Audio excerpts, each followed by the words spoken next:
안녕하세요. 미술평론가는 홍경환입니다. 제가 얘기할 주제는 도시와 공공미술입니다. 도시 속에는 정말 공공미술이라는 이름의 작품들이 많이 있죠. 네. 그것이 어떻게 만들어졌고, 그 다음에 현실은 어떤지, 그 다음에 가장 바람직한 공공미술은 무엇인지 살펴보도록 하겠습니다. 공공미술이라고 하면은 일반적 정의는 대중을 위한 예술, 이렇게들 많이 알고 계십니다. 그리고 대중의 참여를 전제로 한 또는 그들에 의해서 완성되는 미술, 이렇게 이해를 많이 하고 계시죠. 또는 공공장소 속에 놓인 미술을 공공미술이라고도 할 수 있습니다. 자, 공공미술은 지금까지 크게 4단계의 과정을 거쳤는데요. 첫 번째는 우리가 잘 알고 있는, 미술인들이라면 많이들 알고 계시는 건축 속의 미술입니다. 그러니까 특히 우리나라 같은 경우라면은 건축물 미술 작품법, 그 법에 의해서 도시에 세워지고 있는 거대한 조각품들이거나 회화들, 이런 것들이 바로 건축 속의 미술의 대표적인 사례라고 할 수 있습니다. 1934년 미국 대공황 당시 실직한 미술가들을 위해서 뉴딜 정책의 일환으로 미국에서 처음으로 관련 제도를 만들었고요. 공공건축물에 장식을 할 목적으로 처음에는 시행이 됐습니다. 그러다가 미술작품을 통한 공공미술이 현재는 공공장소 속의 미술로 많이 퍼져 나간 상황이고요. 그래서 두 번째는 공공장소 속의 미술입니다. 우리 자주 가시는 조각공원, 이런 게 대표적인 사례죠. 광장이나 어떤 스퀘어, 이런 데 세워지는 작품들을 우리는 통칭해서 공공장소 속의 미술이라고 합니다. 건축 속 미술과 공공장소 속의 미술은 지금의 시점에서 봤을 때는 가장 낮은 단계의 공공미술이라고 할 수 있는데, 일상에서는 또 가장 또 그만큼 빈도 없게 보여지고 있는 사례이기도 합니다. 자, 그 다음에 3단계가 도시계획 속의 미술입니다. 이거는 비교적 오래되지 않은 그런 공공미술 사례인데요. 공공미술을 활용해서 도시 네트워크화를 목적으로 하는 미술, 또는 문화적인 도시 환경 조성을 목적으로 하는 미술. 그 다음에 미술 작품 외에도 도시를 구성하는 다양한 요소들이 있는데요. 예를 들면은 가로시설물이라든가 일상생활에서 좀 불편하지 않게 만들어주는 그런 사인물들, 그런 것들도 포함이 되고요. 문화시설, 이런 것들도 도시계획 속의 공공미술로 그 범주에 넣기도 합니다. 마지막으로는 바람직하다고 할까요? 아니면은 조금 더 활성화가 되어야 된다고 할까요? 그 정도의 생각을 갖고 있는, 그 정도의 가치를 갖고 있는 그런 미술인데, 바로 새로운 장르의 공공미술입니다. 미술을 통해서 시민 간 커뮤니케이션을 활성화시키고 시민 문화 공동체를 형성을 목적으로 하는 그런 공공미술. 그러니까 미술을 매개로 사회적인 예술 활동, 시민들의 주체성을 담보로 한 미술 활동, 이것을 새로운 장르의 공공미술이라고 통상적으로 정의를 합니다. 지금까지 말씀드린 것은 공공미술이란 무엇인지에 대한 정의, 그 다음에 공공미술이 지금까지 걸어온 4단계에 대해서 말씀을 드렸고요. 지금으로부터 역사를 따져보면 한 100년이 좀 안 됩니다. 다음에는 조금 더 구체적인 사례로 들어가 보겠습니다. 공공미술은 왜 필요한가? 공공미술은 왜 필요하고, 그러면 공공미술에서 주로 언급되는 공공성이란 무엇인지, 공공성은 어떻게 하면 실현이 되는 것인지, 그 부분을 말씀드리겠습니다. 공공미술의 의미인데요. 공공의 장소에 놓인 미술의 진정한 역할이 무엇이냐? 일단 첫 번째는 미적 가치를 향유할 수 있다는 거죠. 그러니까 쉽게 말하면 문화 향유. 밖으로 나온 미술관이나 갤러리가 아니라 밖으로 나온 미술 작품이 갖고 있는 가장 특징 중에 하나는 시민들 누구나 특별한 장소에 방문하지 않고서도 문화예술 향유가 가능하다. 네, 이것을 꼽을 수 있겠습니다.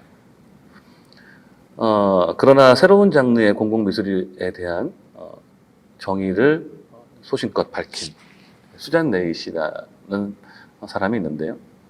이분에 의하면은 공공미술은 전통적 또는 비전통적 매체를 사용하여 보다 광범위하고 다양한 관객과 함께 그들의 삶과 직접 관련된 이슈들에 대해서 의견을 나누고 상호 작용하는 시각 예술. 네, 이렇게 수잔 레이시는 정의하고 있습니다. 이 수잔 레이시의 정의는 새로운 장르의 공공미술에 적합한 정의라고 할 수 있습니다. 공공미술과 공공성인데요. 공공성이라는 것은 한 개인이나 특정한 단체가 아니라 사회의 구성원, 네, 전체의 기억과 쟁점 그리고 삶의 맥락을 수용하는 성질을 가리킵니다. 공공성은 사회문화적 근거로 발생을 하고요. 공공공간의 주인은 다름 아닌 시민들이라는 의식. 그 다음에 공공미술은 엄연히 공공의 공간을 잠시 대여해서 사용하는 그런 예술 장르다. 이렇게 볼 수가 있습니다. 따라서 공공성이라고 하는 것은 사회 문화적 근거로 발생을 하면서 동시에 그 공공의 주체인 시민들의 보편적 정서를 반영하는 것. 이것이 공공성입니다. 따라서 공공미술이라고 하는 작품이 세워지려면 그 공공성을 바탕으로 해야겠죠. 네. 미술관이나 갤러리는 누구나 원하면 갈 수 있고 원하지 않으면 방문하지 않아도 됩니다. 네. 자신이 선택할 수가 있죠. 따라서 보고 싶은 그림, 작품, 네. 보고 싶지 않으면 안 봐도 됩니다. 근데 공공미술 작품은 불특정 다수를 대상으로 하기 때문에 이 공공성이라는 것을 간과해서는 되지 않습니다. 네. 자, 공공성은 어떻게 실현할 것인가? 공공성에 관한 개념 일단 알아야겠죠. 방금 말씀드린 그 부분을 이해를 하고 미술이 우리 사회 속에서 어떤 책임을 져야 되는가라는 부분도 염두에 둬야만 합니다. 그리고 그것을 사회 속에서 올바로 실천하고 성과를 낼 때 바로 공공성의 실현이 이루어졌다. 이렇게 볼 수 있습니다. 이것은 어떤 아름답거나 또는 물질적인 오브제가 아니라 공공의, 그 시민들이라고 하는 공공의 주체가 실질적인 참여를 전제로 할 때 공공성은 더욱더 빛을 낼 수 있다는 것이고요. 그래야만 우리 사회 속에 숱하게 녹아있는 다양한 이슈들을 발굴하고 의제화할 수 있습니다. 그럼 미술인들이 하는 것이 아니라 바로 공공의 주인이라고 할 수 있는 시민들, 주민들, 국민들이 해야만 되는 겁니다. 미술은 어디까지나 그것을 이어주는 매개에 머무는 것이죠. 네. 자, 공공미술의 의미와 공공미술과 공공성, 그 다음에 공공성의 실현에 대한 얘기를 말씀드렸고요. 자, 공공미술의 효과를 한번 살펴보겠습니다. 공공미술을 하면 어떤 효과가 있을까? 네, 많은 분들이 질문하는 것 중에 하나입니다. 막연하게 생각하면은 사실 답이 잘 나오질 않아요. 네, 그래서 한번 정리해 봤습니다. 첫 번째는 정서적인 측면에 영향을 준다. 네, 일단 공공미술은 지역 작은 공동체의 환경 개선이라는 것을 이룰 수가 있습니다. 주변 환경을 개선할 수 있고요. 그것을 통해서 지역민들의 자존감을 회복할 수 있고 지역 주민들의 애향심을 고취시킬 수가 있습니다. 네, 우리 마을에 어떤 의미의 공공작품이 있다고 하면 그 동네에서 삶을 의탁하고 계시는 분들은 조금 더 애정이 깊어질 수 있는 어떤 단초가 되겠죠. 그 다음에 지역적 특성, 정체성 형성에도 공공미술은 중요한 역할을 할 수 있습니다.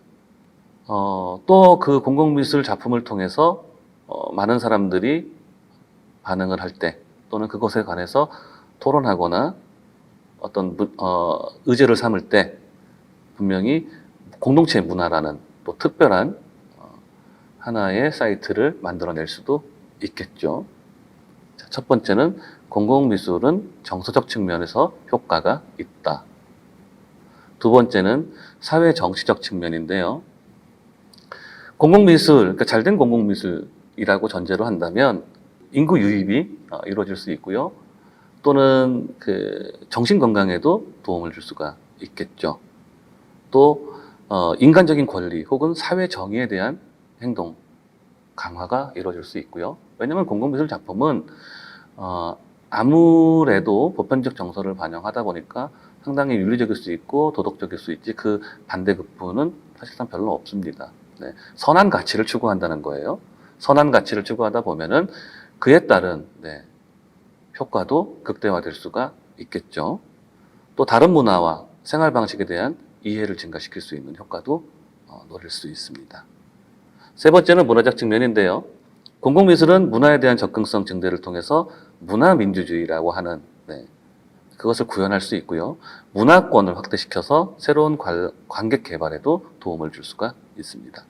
어떤 예술 작품이 긍정적인 판단을 가능하게 한다면 그것과 관련해서 새로운 무언가가 유입된다는 뜻입니다. 네.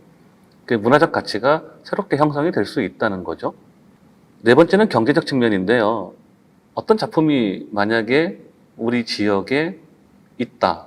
근데 그것이 세계적인 또는 국내에서라도 상당한 화두가 되고 관심을 촉발한다면 그것을 보기 위해서 외지에서 많은 분들이 방문을 하겠죠. 방문을 하면 그냥 보고 가는 것이 아니라 여기서 어떤 소비를 일으키겠죠. 네, 소비를 일으키면은 지역 경제에 당연히 도움이 되겠죠. 그래서 많은 지자체에서 오늘도 어떤 그 기념적인 공공미술 작품을 만들려고 많은 예산과 공을 들이고 있죠. 지금도. 바로 이런 경제적 측면이 어떻다는 것을 알 수 있기 때문입니다. 그래서 5번은 그 앞서서 얘기한 부분을 제가 정리한 건데요. 이렇습니다. 공공미술의 기대 효과. 소외 지역 주민의 문화예술 욕구를 충족시킨다. 결국 앞서서 얘기드린 문화예술 향유가 확대될 수 있다. 이 부분이고요. 문화예술에 대한 접근성 및 향유권 확대, 지역에 대한 애향심, 그 다음에 공동체 간 공간 활성화, 도시 재생과 지역 활성화를 통한 지역의 고유한 정체성 발굴, 또는 로컬리즘, 로컬리티, 지역성을 강화함으로 인해서 문화산업의 활성화를 도모할 수 있고요. 우리가 흔히 얘기하는 가장 많은 분들이 기대하는 지자체에서 많은 분들이 기대하는 게 이건데요. 일자리 창출, 또 마지막으로 예술가들에 대한 경제적인 기여가 발생할 수 있습니다. 공공미술은 그 하나만으로도 이렇게 정서적 측면, 사회 정치적 측면, 경제적 측면, 문화적 측면 고루고루 많은 시너지 효과를 낼 수가 있고요. 올바른 공공미술은 그것을 목적으로 만들어지고 계획되고 있다는 것. 여기에 저는 하나 더 부언할 것이 있는데요. 공공미술은 사람들의 인식을 바꿀 수 있다. 그 무엇보다 저는 이 부분을 가장 강조하고 싶습니다. 예술은 세상에 질문하는 도구이다. 예술이 세상을 당장 바꿀 수는 없다. 그러나 보는 이들의 인식을 바꿀 수는 있다. 보는 이들의 인식을 바꾼다면 궁극적으로는 세상을 바꿀 수가 있겠죠. 네. 이것은 제가 한 얘기가 아니고요. 프랑스 예술가인 J.R이라고 하는 작가가 한 얘기입니다. 지금 화면에 보시는 이 담벼락 위에 아이의 그림이 올려져 있습니다. 네, 이것은 현장에서 직접 설치한 작업인데요. J.R이 한 겁니다. 이것은 멕시코하고 미국 국경에 설치된 작업입니다. 2017년 미국 멕시코 국경 너머로 1살짜리 1세 소년, 1세 소년의 얼굴을 거대하게 국경 담벼락 위에 70피트 높이로 설치한 작품이고요. 미국과 마주하고 있는 캘리포니아의 풍경이 위에서 내려다보이는 그 아이의 반대편을 이렇게 노출하고 있는 그런 장면입니다. 미국과 멕시코의 국경, 여러 가지 의미가 있죠. 일단 규제, 통제, 그 다음에 제재, 네, 뭐 그렇게 긍정적이지 않은 단어들이 많이 연상되는 그런 국경입니다. 또 하나 있죠. 이데올로기, 그 다음에 구체적으로는 뭐 난민의 문제, 경제적인 문제, 기타 등등 국경 하나가 갖고 있는 이미지는 상당히 많은데요. 그 국경 이미지에 한 살짜리 소년의 이미지를 작품을 설치함으로 인해서 그 경계를 희석시키는 작업을 선보였습니다. 단절을 화합으로, 네. 갈등 같은 것을 없애야 되는 게 우리 인류가 나아갈 진정한 목적이다. JR은 이제 그렇게 얘기하고 싶은 겁니다. 여러 이유로, 특히 정치적인 이유로 세상에 많은 국가에서 전쟁을 벌이고 있고, 그것으로 인해서 피해받는 선량한 시민들이 너무너무 많죠. 그 부분에 대해서 관심이 많은 JR은 이처럼 첨예한 이데올로기가 작동하는 어떤 장벽 내에서 그것을 와해시키기 위한 행위예술로서 공공미술의 일환으로 이런 작품들을 지금도 튀니지라든가 이란, 팔레스타인 이런 장소 특정적인 곳에서의 작업을 이어가고 있습니다. 자, 이것을 보는 사람들은 평상시에 생각하지 못했던 그 의미를 소환해서 다시 한번 되새길 수가 있겠고요. 우리의 삶의 앞에 놓인 문제들이 무엇인지 직시할 수 아마 있을 겁니다. 그리고 그것을 보고 어떤 반응을 한다면 바로 그 기존에 갖고 있던 인식은 달라질 수 있겠죠.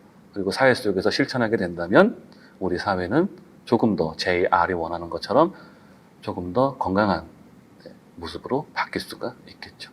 그래서 JR은 다시 한번 얘기하지만 예술은 세상을 당장 바꿀 수는 없지만 그것을 보는 사람들의 인식은 바꿀 수 있다. 이렇게 얘기를 했습니다. 궁극적으로는 인식이 변하는 만큼 세상도 바뀔 수 있는 그 가능성을 열어놓는 그런 작업이자 목적으로 하는 JR에 대한 작품이었고요. 저는 그래서 공공미술은 충분히 인식을 바꿀 수 있는 매체이다 라고 생각을 합니다. 우리나라의 공공미술을 잠깐 들여다보겠습니다. 우리나라 공공미술은 크게 세 가지로 나눌 수 있는데요. 건축물 미술 작품 제도에 의한 공공미술이 첫 번째고요. 또 하나는 지방자치단체에서 지역을 홍보하기 위해서 나름 정체성을 다지기 위해서 만드는 공공미술이 두 번째고요. 각계식으로 또는 프로젝트 형식으로 비정기적으로 행해지는 일종의 커뮤니티 아트 같은 새로운 장르의 공공미술, 이렇게 세 종류로 크게 나눌 수가 있습니다. 그런데 우리나라에서 가장 큰 부분을 차지하고 있는 것은 건축물 미술 작품 제도에 의한 공공미술이라고 할 수 있습니다. 이거는 지금 현재 의무적으로 건축물을 1만 제곱평방미터 이상의 건축물을 증축하거나 신축할 때는 반드시 그 전체 예산의 1% 이하를 미술작품에 써야 한다는 법입니다. 우리나라에는 대략 1만 5천 개에서 2만 5천 개 정도 되는 환경조형물이라고 흔히들 얘기합니다. 조형예술품이 설치되어 있고요. 이것을 금액으로 환산하면 조 단위가 넘습니다. 한 해 통상 700억 또는 1000억 정도 많게는 경제가 별로 좋지 않을 때는 한 500억 정도로 매해 예산을 투입하고 있고요. 그 정도 돈을 들여서 미술작품들이 도시 곳곳에, 전국 곳곳에 세워지고 있습니다. 사실 매해 500억이라고 한다 하면 우리나라 유일의 국립현대미술관 10년치 소장품을 구입할 수 있을 정도의 예산입니다. 이게 결코 작지는 않다는 거예요. 반대로 얘기하면 국립현대미술관의 소장품 예산이 또 많은 게 아니고요. 1년 예산이 50억 정도밖에 안 되니까 그렇게 많은 건 아니지만 어쨌든 500억 정도면 10년치의 소장품을 구입할 수 있는 예산이라는 것은 틀림없습니다. 이게 바로 건축물 미술 작품 제도에 의해서 지금 사용되는 연간 예산의 규모입니다. 흔히 그 과거에는 건축물 미술 작품이라고 하지 않았고요. 미술 장식이라고 했습니다. 그래서 제도 이름도 미술 장식 제도였어요. 그것이 몇 년 되지 않았습니다. 2011년인가 2012년인가 그때쯤에 건축물 미술 작품 제도로 이름을 바꿔서 현재까지 이어져 오고 있습니다. 그러니까 미술 장식 그러면 미술품이 무언가를 장식하는 도구냐, 네, 이런 오해를 많이 불러왔고요. 실제로 그것에 대한 용어에 대한 논란도 없진 않았습니다. 그래서 바뀐 게 건축물 미술 작품입니다. 사실 내용은 대동소이해요. 크게 바뀐 건 없지만 이름은 이렇게 살짝 변화를 했습니다. 공공미술 작품, 네, 건축물 미술 작품 제도에 의해서 공공미술 작품을 설치를 하지 않으면 어떻게 되느냐? 네, 건축주들은 잘 아시는 가장 큰 데미지라고 할 수 있는 준공 검사를 받을 수가 없습니다. 그러니까 아파트를 굉장히 많이 지어놓고 거기에 미술 작품 심의를 통과하지 않으면 준공 검사를 받을 수 없다는 거예요. 그렇다면은 그 아파트를 지은 건축주나 시공사나 관련 기업은 굉장한 손실을 보겠죠. 따라서 의무적이기 때문에 이것은 하고 싶지 않아도 반드시 해야만 되는 거고요. 이러한 강제 조항이 있기 때문에 네, 울며 겨자 먹기로 할 수밖에 없는 네, 그런 법입니다.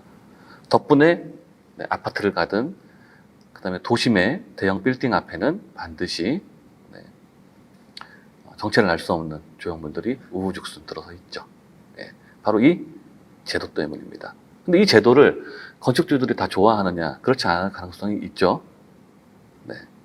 그러다 보니까 작품에 대한 수준, 질 이런 것들이 잘 고려가 되질 않는 겁니다. 물론 심사를 합니다. 심사를 하지만 전문성에도 문제가 있을 수 있고요. 또는 그 안에서도 우리가 언론에 보면 많이 나옵니다. 부작용이 많아요. 건축주들은 내가 좋아하지도 않는 미술에 내 사유재산의 일부를 할애해서 쓰는 것이 마뜩치 않은 거죠. 그렇다면은 그것을 벗어날 수 있는 합법적이지만 벗어날 수 있는 네, 그런 방식을 강구하겠죠. 그래서 언론지상에 오르락내리락거리는 심의 담합의 문제라든가 이명 계약의 문제라든가 네, 이런 것들이 나타나게 되는 겁니다. 자, 건축물 미술 작품 제도를 만든 그런 배경이 있을 거 아니겠습니까? 사실 그 긍정성보다는 현재는 부정적인 요소가 더 많아요. 예. 그런데도 이거를 왜 시행을 하고 있을까? 어떤 이유로 만들어지게 됐을까? 이 제도는요, 원래 미국 공공시설의 건축 속 예술 프로그램, 그 다음에 프랑스의 1% 법이라는 게 과거에 있었습니다. 그것을 벤치마킹해서 만들어지게 된 거고요. 1972년 처음 문해진흥법이 제정될 당시에 권장사항으로 출발했습니다. 그때는 의무가 아니었어요. 이렇게 하면 좋겠다. 이 정도의 내용이었다가 1995년 대통령 공약사항으로 이것이 등장을 하면서 의무로 바뀝니다. 네, 대통령 공약사항이었어요. 아마 이거를 공약으로 내걸었을 때는 예술인들의 민생고 해결이라든가 기타 아마 긍정적인 요소를 더 크게 봤던 것 같아요. 그 다음에 2000년 기존 1% 법에서 그 이하로 요율을 살짝 낮췄습니다. 그리고 현재에 이르고 있는데요. 2012년인가요? 그때쯤에 건축물 미술 작품 제도로 이름을 바꾸면서 반드시 설치를 하지 않아도 되는 조항을 넣었습니다. 그리고 대신 1%에 해당하는 70%를 기부금으로 내도록 선택할 수 있도록 정비를 했습니다. 하지만 기부금을 잘 내질 않습니다. 왜냐하면 싫든 좋든 내 건물 앞에 뭔가를 작품을 세우면 내 거지만 그러나 기부금을 내면 왠지 내 손에는 남는 게 없는 것 같은 거예요. 그래서 실제로는 매우 저조합니다. 또 하나, 기부금을 냈을 때 1%를 100으로 환산해서 70%만 내면 되기 때문에 1% 법에 그 적용되는 예산보다 더 적게 기부금을 낼 수가 있거든요. 준공검사에도 훨씬 수월하고. 그런데도 그걸 하지 않는 이유는 공공미술 작품을 그냥 세워도 기부금을 내는 정도의 요율보다 낮게 세울 수가 있기 때문입니다. 네. 그러니까 페이퍼상에는 그렇지 않지만 실질적으로는 내가 기부금을 내는 비용보다 더 낮은 금액으로 시각적 결과물을 얻을 수 있다는 거예요. 네. 거기에는 어떤 거래의 뒷모습이 있겠죠? 네. 이거는 근데 공공연한 비밀이에요. 네. 주변에 조각을 하거나 공공미술 환경조형물이라고 하는 분들의 얘기를 들어보면 아마 다 아실 겁니다. 우리나라에서는 이렇게 말도 많고 탈도 많은, 저는 이거 악법이라고 생각해서 없애자는 사람이에요. 그것을 지금까지 계속 주장해 왔고요. 그러나 잘 쉽게 해결이 안 되는데, 다시 본론으로 돌아가서 그럼 우리나라에서는 그 논란이 많은 이 제도를 왜 시행을 하게 됐을까? 네, 그 시작이 다소 좀 엉뚱합니다. 이 미술 장식제도, 옛날 이름이에요. 건축물 미술 작품제도, 오늘 이름입니다. 이것을 만든 이유는 크게 세 가지입니다. 도시 환경 미화가 첫 번째예요. 앞서서 얘기한 대로 공공미술 작품이 갖고 있는 효과 중에 하나죠. 도시를 그러니까 도시 환경을 이쁘게 아름답게 꾸밀 수 있겠구나 싶었던 게 첫 번째입니다. 그런데 우리나라 정치인들이 뭐 문화예술에 얼마나 관심이 많겠습니까? 제가 아는 한 크게 관심 없어요. 없는데, 그러면 그 관심도 없는 사람들이 뜬금없이 문화예술을 통해서 우리 도시를 아름답게 가꾸고 미술관에서 볼 수 있는 작품들을 길거리에 내놓음으로 인해서 그 많은 시민들이 문화예술 향유를 누리게 하자. 네. 물론 그런 건설적인 생각을 하는 정치인들도 있겠지만 제가 아는 그렇게 많지 않습니다. 어쨌든 생겼을 때는 이유가 있는 거예요. 자, 86 아시안 게임이 86년도에 열렸고 우리나라가 올림픽을 치렀죠. 언제? 1988년에 치렀죠. 아시안 게임하고 올림픽을 계기로 외국 사람들이 왔을 때 도시를 좀 잘 보일 필요가 있었던 거예요. 그러면 우리가 생각했을 때 미술이라는 것은 장식적인 의미로 많이들 생각을 하죠. 집안의 거실에 걸어놓거나 감상하기 위해서 보기 좋은 작품들을 많이 구입을 하는 게 사실이지 않습니까? 네, 그런 미술 작품을 도시 곳곳에 설치한다면 한국을 방문한 외국인들이 얼마나 좋아하겠는가. 우리 대한민국의 모습을, 서울의 모습을 조금 더 밝은 인상을 갖고 가지 않을까, 이런 생각을 했겠죠. 그래서 만들어졌습니다. 이게 첫 번째입니다. 정리하면 도시 환경 미화를 위해서 드디어 시작하게 된 겁니다. 또 하나 있습니다. 공공미술 작품을 만들려면 돈이 들죠. 돈. 예산 없이 미술 작품을 만들 수는 없지 않습니까? 특히 도시에 세워지는 미술 작품들은 큰 것도 굉장히 많아요. 20m, 30m 이런 작품들도 많습니다. 그거는 1, 2억 원 갖고 되질 않아요. 통상 30억, 40억 이렇습니다. 그거를 지자체에서 부담하기에는 당연히 재정적으로 어렵겠죠. 또 몇 년에 걸쳐서 예산 계획을 세워야 되는 거고 주민들의 공감을 형성해야 되는 거고 의견 수렴도 해야 됩니다. 시민 세금을 쓴다면. 그런데 이 정책을 벤치마킹한 한 유능한 분은 어느 한 누구의 아이디어였겠죠? 그분은 이거를 기업에서 내게끔 하자. 기업은 돈을 버는 집단이죠. 그들은 돈을 항상 이렇게 거래를 하지 않습니까? 그들한테 공공미술 작품을 예산을 부담을 지우게 한다면 정치에서는 기관에서는 조금 더 수월하겠죠. 근데 여기에는 명분이 있어야 되죠. 올림픽도 열리고 세계인들이 많이 찾아오고 메트로시티가 되려면, 그러니까 80년대 상황이에요. 되려면 우리가 돈도 필요하고 한데, 기업 이익의 사회 환원. 이건 말 참 좋지 않습니까? 그렇게 명분화합니다. 실제로 기업 이익의 사회 환원이라는 명분 아래 공공미술 작품의 예산 또는 기업들이, 건물주, 건축주들이 그쪽에 예산을 쓰라고 하게 된 겁니다. 첫 번째는 도시환경미화, 두 번째는 기업 이익의 사회 환원. 그 속내에는 예산의 문제가 있었다는 걸 말씀드리는 거고요. 세 번째는 저희들 입장에서는, 저희 같이 미술인들 입장에서는 가장 주목했던 부분인데요. 예술인들, 그러니까 민생고에 허덕이는 예술인들의 그 삶을 개선하겠다. 공공미술 작품을 하게 되면 미술인들이 투입될 수밖에 없죠. 그것을 만들 수 있는 작품은 미술인들입니다. 그러면 어떤 작품을 만들게 되면 당연히 그거에 대한 대가를 지불할 것이고, 그 대가를 받으면 그 미술인의 가정에도, 개인에게도 경제적으로 조금 도움이 되겠죠. 자, 첫 번째, 두 번째, 세 번째 모두 다 그 의도와 뜻은 너무 좋습니다. 이것 때문에, 이 세 가지 이유 때문에 공공미술이라는 것이 드디어 활성화되기 시작을 하고요. 현재까지 거리 곳곳에 매년 수백 개씩이나 세워지게 된 배경이 됩니다. 그리고 그 시장은 한때 1천억 원이 넘는 시장으로까지 커졌습니다. 자, 지금 현재 우리나라 미술시장 전체 규모는 약 4천억 정도 되거든요. 그래도 500억에서 1000억 정도의 공공미술 시장이라면 상당히 큰 거죠.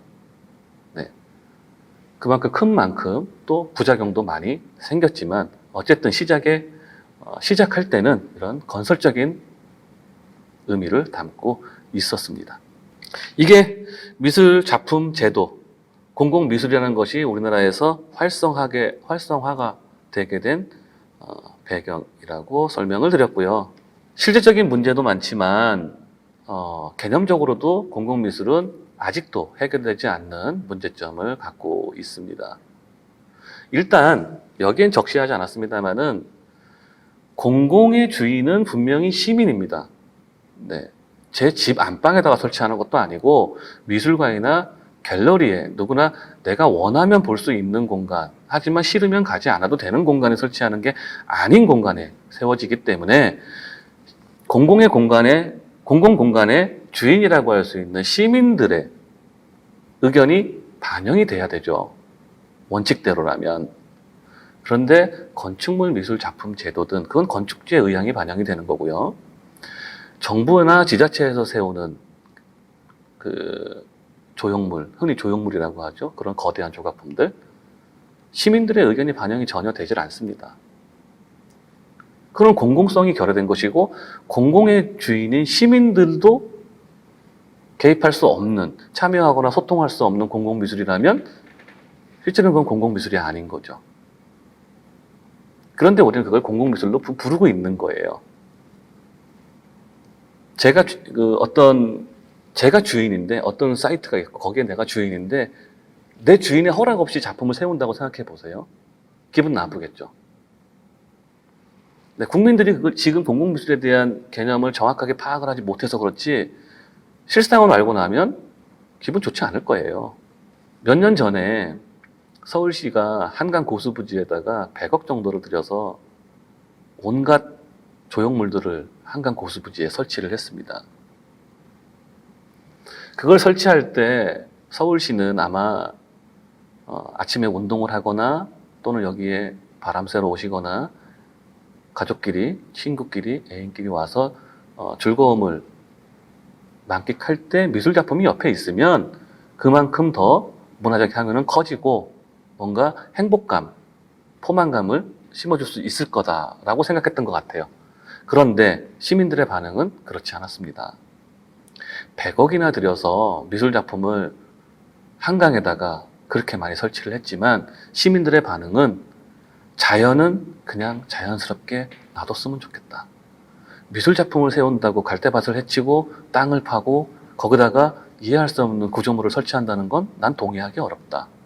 우리는 한강에 가는 거는 은빛 물결 반짝이는 물결을 보고 싶은 것이고, 은빛 반짝이는 물결을 보고 싶은 것이고, 쉽게 도시에서 마주할 수 없는 바람을 느끼고 싶은 것이고, 삐걱거리는 갈대 소리를 듣고 싶은 것이지, 누웠다 일어나는 풀소리를 듣고 싶은 것이고 만지고 싶은 것이지, 때로는 기괴한 조각품을 만나러 한강까지 가는 건 아니다. 이거는 자연에 순응하는 태도가 아니다. 라는 의견이 훨씬 많았어요. 그만큼 그곳을 이용하는 주체인 시민들의 의견이 반영되지 않은 공공미술 작품이 들어섰기 때문에 그러한 시민들의 불만도, 이견도 나오게 되는 겁니다. 또 하나는 개념적인 문제인데요. 미술관 밖을 벗어나서 보다 자유로워진 미술이, 공공미술은 미술관 밖을 벗어나서 훨씬 자유로워진 미술이라고 할 수 있습니다. 어떤 일정한 장소에 개입해서 물리적인 변경을 가했을 때, 그런 상황에 놓였을 때 그것이 과연 그 불특정 다수의 삶의 맥락에 침투하는 것이 바람직한 것일까? 라는 문제도 있습니다. 또 그 사람들의 환경을, 주변 환경을 변화시키는 또는 변화시키려고 하는 그런 행동이 과연 부정적이지 않은 동의를 얻을 수 있을까? 이 부분은 우리나라 공공미술이 현재까지도 풀지 못한 과제이고요. 그만큼 연구하고 조금 더 숙고해야 하면서 진행돼야 될 중요한 이슈라고 할 수 있습니다. 결국은 그렇습니다. 공공미술이라고 하는 것은 시민, 주민, 그곳의 삶을 의탁하고 살아가는 분들하고의 소통이 없이는 잡음만 많이 남길 수밖에 없어요. 여러 가지 공공미술 작품이 만들어졌지만 그것이 누구에게나 보편적인 수용이 가능한가? 이런 자문도 우리는 해봐야만 됩니다. 그리고 마지막으로 그 많은 공공미술 작품들이 동질의 수준을 담보하고는 있느냐? 또 되물어봐야만 됩니다. 수만 개의 작품이 있지만 작품의 질, 수준, 우리 국민들의 눈높이에 맞는 정도는 되는지, 공공미술을 기획하시거나 또는 그곳에 직접적으로 간접적으로 참여하시는 분들은 이런 부분들을 간과하면 안 됩니다. 내가 내 작업실에서 어떤 작품을 만들고 미술관이나 갤러리에서 어떤 작품을 설치하든 그것은 시민들이 관여하지 않습니다. 예술의 자율성을 인정합니다. 하지만 공공미술의 작품은, 공공이라는 이름을 달고 있는 미술의 작품은 그 시민들을 외면해서는 안 된다는 거죠. 명료한 게 있습니다. 공공의 주인은 시민이라는 것. 우리는, 공공미술 하시는 분들은 그 시민들이 잠깐 제공하는 공간을 임대해서 쓸 뿐이라는 것. 내 것이 아니라는 것. 잊으면 안 되는 요소입니다. 이번에 말씀드릴 것은 도시 속의 대표적인 공공미술 작품입니다. 우리 도시를 밝게 물들이고 공공미술의 설치 목적 중에 하나인 시민문화예술 향유, 그 부분에 있어서 중요한 의미를 지닌 몇몇 작품을 다뤄보겠습니다. 첫 번째 지금 보고 계시는 것은 프랑스 작가 다니엘 뷰렌의 작품인데요. 광화문에 있는 동아미디어센터에 지난해 연말까지 한시적으로만 설치되었던 작품입니다. 알록달록한 색색의 컬러가 아주 인상적인, 특히 밤이 되면 그 아름다움이 더 많이 멀리 퍼졌던 그 작업인데요. 건축물의 특성, 그러니까 동아 미디어 센터라고 하는 이 건축물의 특성을 반영해서 작품 제목도 한국의 색이었습니다. 다니엘 뷰렌은 프랑스에 있는 루이비통 그 재단 뮤지엄처럼 이런 색깔을 갖고 보통 조형 요소로 삼는 그런 작가고요. 루이비통 재단만 해도 3,500개가 넘는 생유리, 유리판 위에 13개의 색을 입힌 작업입니다. 지금도 아마 검색을 해보시면 루이비통 재단의 건축물이 매우 아름답다는 것을, 특히 다니엘 뷰렌의 특성이 상당히 잘 녹아 있다는 것을 발견할 수 있을 것 같고요. 이 동아미디어 센터에는 8가지 색을 활용을 했습니다. 노란색, 보라색, 오렌지, 빨강, 초록. 이 8개를 색깔을 창문 979개 창문에 보시는 바와 같이 다 낱낱이 붙여서 아주 조화로운 그런 건축물을 만들어냈습니다. 이는 건축물이 지닌 감성, 색이 갖고 있는 이미지, 그 성질과 그다음에 도시 공동체, 이 다채로움을 이 색깔마다 투사해서 반영한 것이다 라고 뷰렌은 얘기를 했습니다.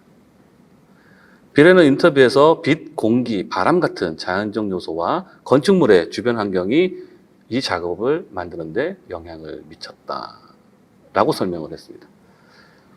자, 서울이라는 도시는 굉장히 빅시티죠. 네, 큰 도시입니다.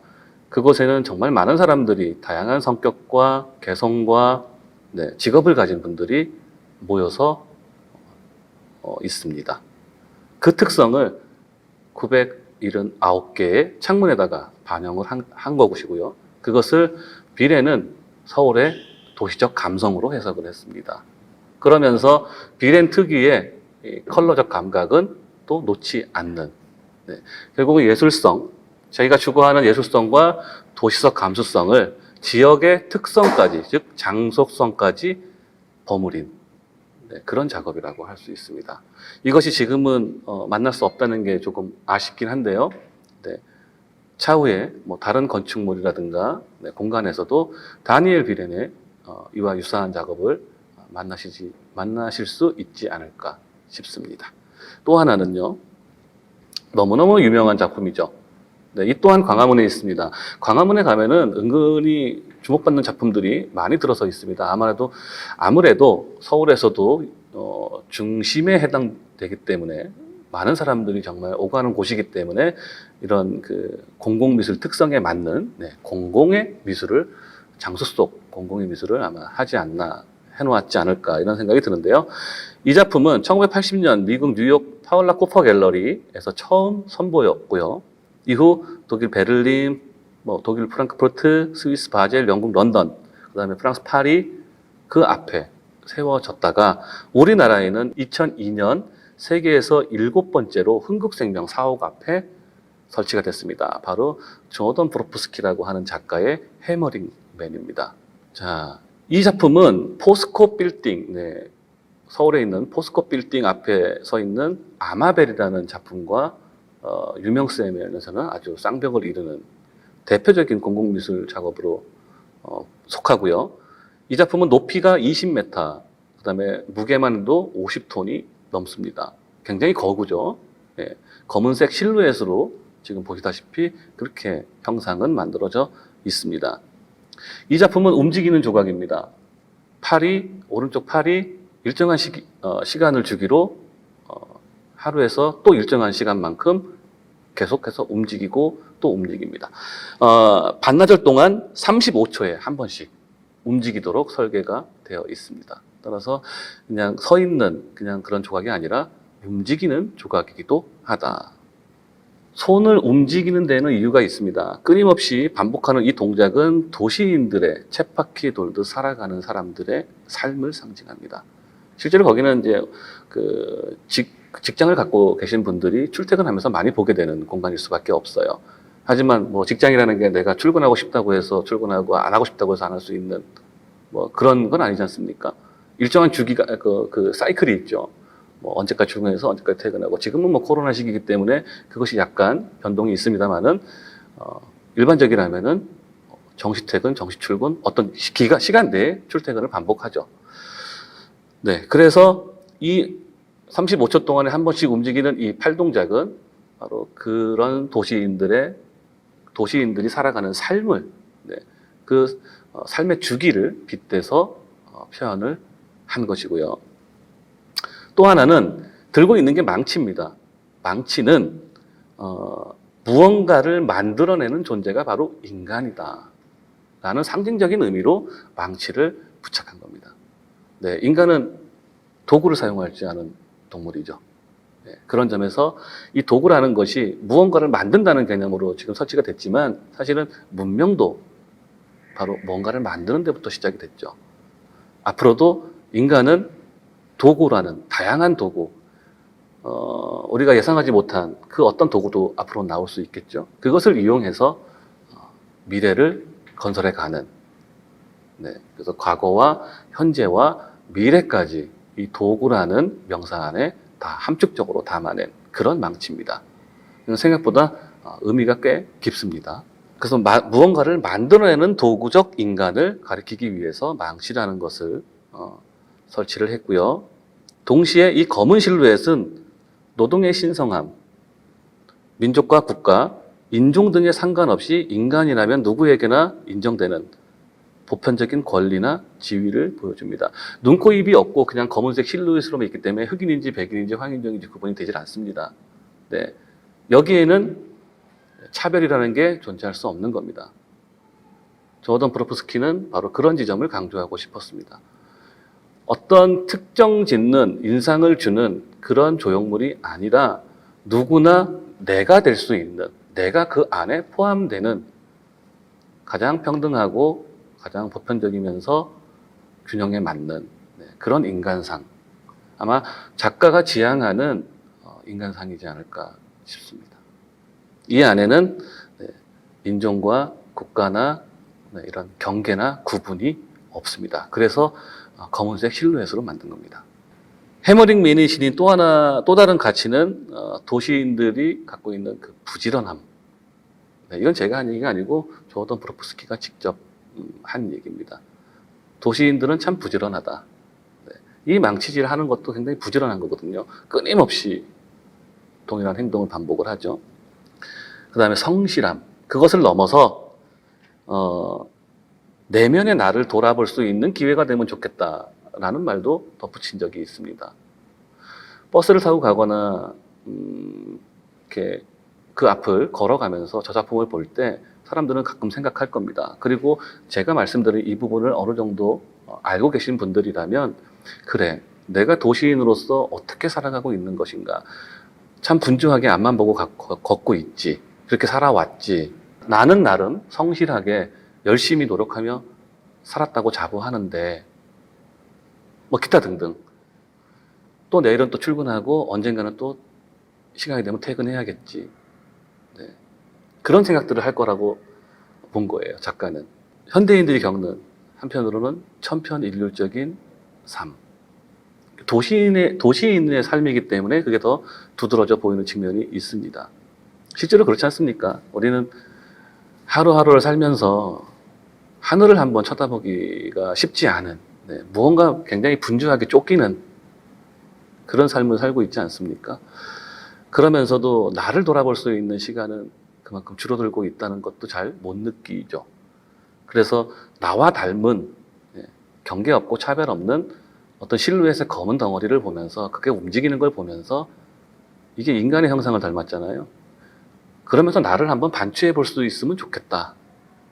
그런 의도를 갖고 있었다고 합니다. 그리고 그런 의도는 어쨌든 이 작품은 우리나라에서 손에 꼽는 공공미술의 베스트로 평가되고 있기 때문에 아마 작가의 의도는 어느 정도 효과를 내지 않았을까, 그 의도를 달성하지 않았을까 그런 생각을 해보게 되고요.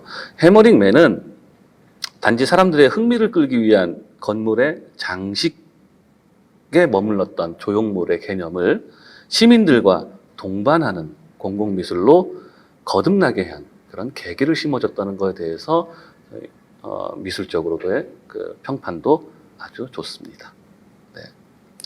뭐 여러 가지 아주 다양한 이유를 갖고 만들어진 해머링맨. 차후에 해머링맨을 보게 되면 지금 말씀드린 그런 부분들을 한번 생각해서 보면 더 작품에 대한 이해가 쉽지 않을까 싶습니다. 서도호의 카르마라는 제목의 작품인데요. 영등포 타임스퀘어에 세워져 있습니다. 이 또한 그냥 보여지는 작품 이상의 속내가 있습니다. 카르마 업이죠. 우리는 누구나 현대적 삶을 살아가면서 자기만의 무게가 있습니다. 어깨 위에 놓인. 어깨 위에 놓인 자기만의 무게를 누구나 다 짊어지고 살아갑니다. 그게 가정사일 수도 있고요. 직장에서 벌어지는 어떤 관계에서의 문제일 수도 있고요. 경제적이거나 사회적이거나 정치적일 수도 있습니다. 저마다 이유는 다르지만 우리는 분명 한두 개 이상의 무게감은 어깨에 짊어지고 살아갑니다. 서도호는 이 카르마라는 작업을 통해서 그 부분을 얘기하고 싶었습니다. 그래서 4명의 사람이 앞으로 전진하듯 힘차게 걸어 나가고 있지만 그 위에는 200여 명이나 되는 무등을 탄 조각품이 끝없이 쌓여 있습니다. 나는 앞으로 계속 전진해야겠지만 또는 전진할 것이지만 우리들의 삶에는 저렇게 수없이 많은 누구한테는 부담일 수 있는 그런 것들이 놓여 있다. 그게 바로 우리의 카르마고 삶이다. 그런데 이렇게 뭐 부정적인 요소로만 이렇게 우울한 측면만 있는 건 아니에요. 이 4명의 사람들은 그럼에도 불구하고 씩씩하게 전진을 하고 있습니다. 그래도 우리는 살아야 되고 걸어야 된다. 왜? 저 끄트머리에 보면은 천공을 향해서, 하늘을 향해서 하나로 모아지는 소실점을 만날 수가 있습니다. 그것은 희망입니다. 희망. 네. 그래도 우리는 희망을 잃지 않아야 된다.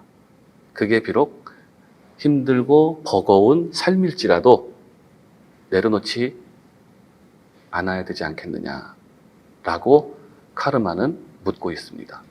생각보다 상당히 철학적인 인생을 돌아보게 되는 그런 작품입니다. 이게 또 세워진 곳이 타임스퀘어예요. 시간이 지나면서 우리는 망각하는 것이 있고요. 또는 간과하는 것들도 많습니다. 하지만 시간이 지나면서 체득하는 것도 있게 마련입니다. 젊었을 때는 몰랐던 것들이 그 나이가 돼서야 깨닫는 것도 있습니다. 이 시간이 갖고 있는 다층적 의미들이 있죠. 그것과 그 시간과 나라는 사람, 우리라는 인간 연관해서 생각해 보면 각자의 나아갈 방향, 씩씩하게 걸어가야 될 방향도 어느 정도 가시권 내에 들지 않을까 생각이 됩니다. 타임스퀘어 한번 방문하게 되시면 이 서도호라는 작가의 카르마라는 작업, 그 앞에 가면은 짧게나마 설명이 적혀 있습니다. 그걸 참고하셔서 제 얘기와 함께 버무려서 들여다보시면 작품에 대한 이해가 훨씬 더 높아지리라고 생각을 하게 됩니다. 자, 보이지 않는 삶의 무게를 다룬 서도호 작가의 카르마였습니다. 프랭크 스텔라라는 작가의 아마벨이라고 하는 제목의 작품입니다. 이게 원래 속제목이 있습니다. 꽃이 피는 구조물이에요. 원래 제목은. 속제목은 꽃이 피는 구조물입니다. 1997년에 포스코 빌딩, 강남에 있는 포스코 빌딩 앞에 세워졌습니다. 실제로 보면은 모양이 꽃 모양처럼 보입니다. 근데 이렇게 제가 꽃이 피는 구조물이라고 얘기를 하니까 꽃처럼 보이실 거예요. 처음에는 약간 기괴하게 그냥 그렇게 이해를 하셨을 거라고 봐요. 자, 현대미술의 대표 작가 프랭크 스텔라의 아마벨은 한때 1990년대 말이겠죠. 이게 설치되었을 당시 정말 많은 민원을 받았습니다. 민원을 가장 많은 받은 작품 중에 하나예요. 왜? 일단 경관을 해쳐서 너무 보기 싫다. 유리 건축물로 되어 있는 포스코 앞에 기괴하게 생긴 고철덩어리가 있다고 생각하니까 그게 좀 시각적으로 불편했던 모양입니다. 실제로 민원을 많이 받았고요. 멀리서 봐도 한눈에 들어올 만큼 거대한 몸집을 하고 있다 보니까 더욱더 눈에 띄어서 그랬던 것 같습니다. 또 하나는 이게 금속으로 만들다 보니까요, 녹물이 흘러내려가지고 주변을 조금 지저분하게 한다고 할까? 오염되게 한다고 할까? 그런 부분이 있었습니다. 그러다 보니 이런 이유 때문에 오가는 시민들은 불편함을 호소했던 것 같습니다. 하지만 이 작품은 두 가지 측면에서 남다른 의미를 갖고 있습니다. 하나는 작품을 설치한 기업이 철강기업, 우리나라를 대표하는 철강기업이라는 겁니다. 이거는 금속을 소재로 한 작품이죠. 금속을 소재로 한 아마벨은 철강기업과의 정체성이 맞습니다. 즉, 그 앞에 세워질 수밖에 없는 당위성을 갖고 있었다는 거예요. 그러니까 장소성에 부합한다는 뜻입니다. 기업의 정체성과 재료를 생각할 때 모든 구축물의 기본이 되는 금속, 이건 넓게 보면 우리 인간 문명을 만드는 데 있어서 가장 베이스가 되는 재료였던 거죠. 그런 점에서 금속은 기업의 정체성과 우리 인간이 만들어 놓은 그 산업적인 것들, 발전적일 수 있었던 토대를 만든 그런 의미에서의 재료를 썼기 때문에 이 재료가 갖고 있는 가치랄까 의미는 충분히 적절하다고 평가를 할 수 있었어요. 또 하나는 내용에 있는데요. 겉으로 보기에는 이게 대충 버무려 놓은 듯 보이지만 아마벨은 20세기 물질 문명 사회가 만들어낸 상처를 담고 있습니다. 원래 제목이 꽃이 피는, 부제가 꽃이 피는 구조물인데요. 작가가 추구한 형상은 꽃이었습니다. 그래서 아마 지금 꽃으로 보이실 겁니다. 작가는 문명의 자네로 만든 꽃을 통해 혼돈의 오늘을 성찰했으면 좋겠다. 새로운 관점에서 문명 세계를 피워내는 자극의 꽃이 되면 좋겠다. 결국은 미래를 바라보는 그런 꽃이 되기를 원했던 겁니다. 인류 문명의 토대가 되었던 금속을 통해서. 그러나 문명이 이룬 최고 재료로 피워낸 이 꽃 한 송이는 아까 얘기했듯이 철거 위기에까지 몰렸고요. 실제로 국립현대미술관 그 공원에 이 작품을 옮기려는 계획도 있었습니다. 그러나 작가는 반대했습니다. 네. 이런 조형물들은 작가가 반대하면 쉽게 옮기지 못합니다. 작가는 반대했고요. 작가는 이렇게 얘기했습니다. 그 건축물 앞에 세워져 있을 때 비로소 아마벨은 가치를 얻는다. 옮겨지면 아마벨의 의미는 없어진다. 이렇게 주장을 했고 결국 못 옮겼습니다.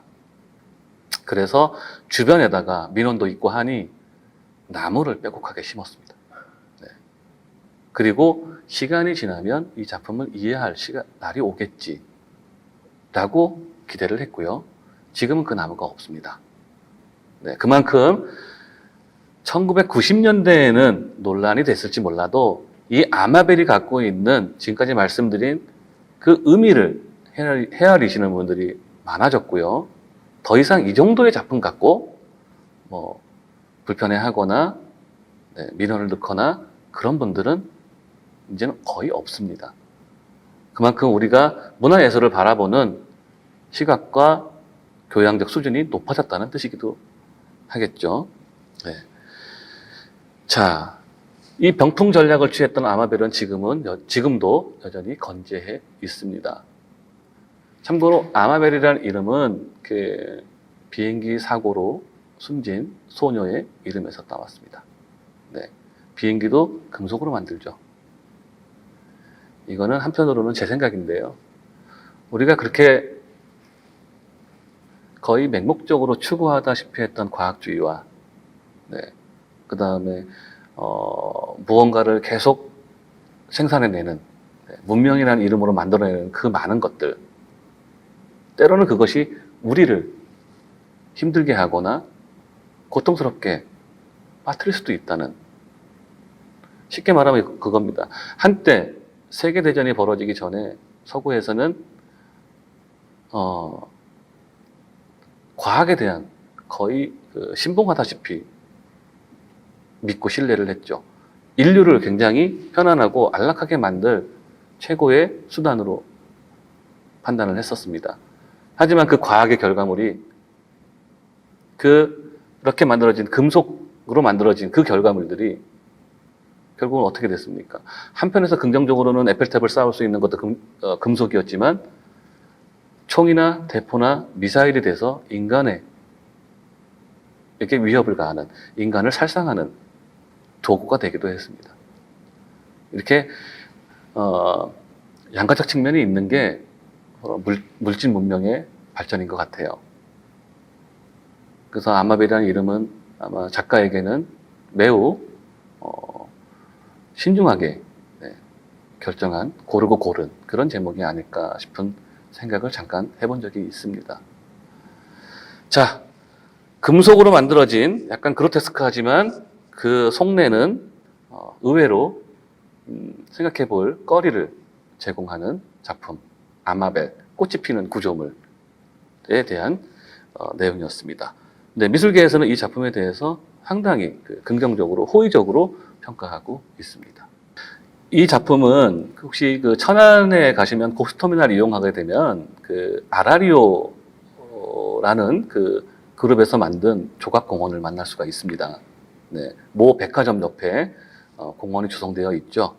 네, 그 푸른 조각공원인데요. 이 푸른 조각공원 내에는 데미안 허스트의 작품도 있고 굉장히 저명한 작가들 작품이 많이 있습니다만 그 중에서 가장 먼저 설치된 작품이 바로 이 아르망이라고 하는 아르망 페르난데즈, 네, 아르망 페르난데즈의 수백만 마일이라는 제목의 작품입니다. 1989년에 그 공원에 세워졌습니다. 이것을 만든 재료는 우리가 자동차 바퀴를 연결하는 차축, 네, 그 차축으로 만든 겁니다. 차축 999개.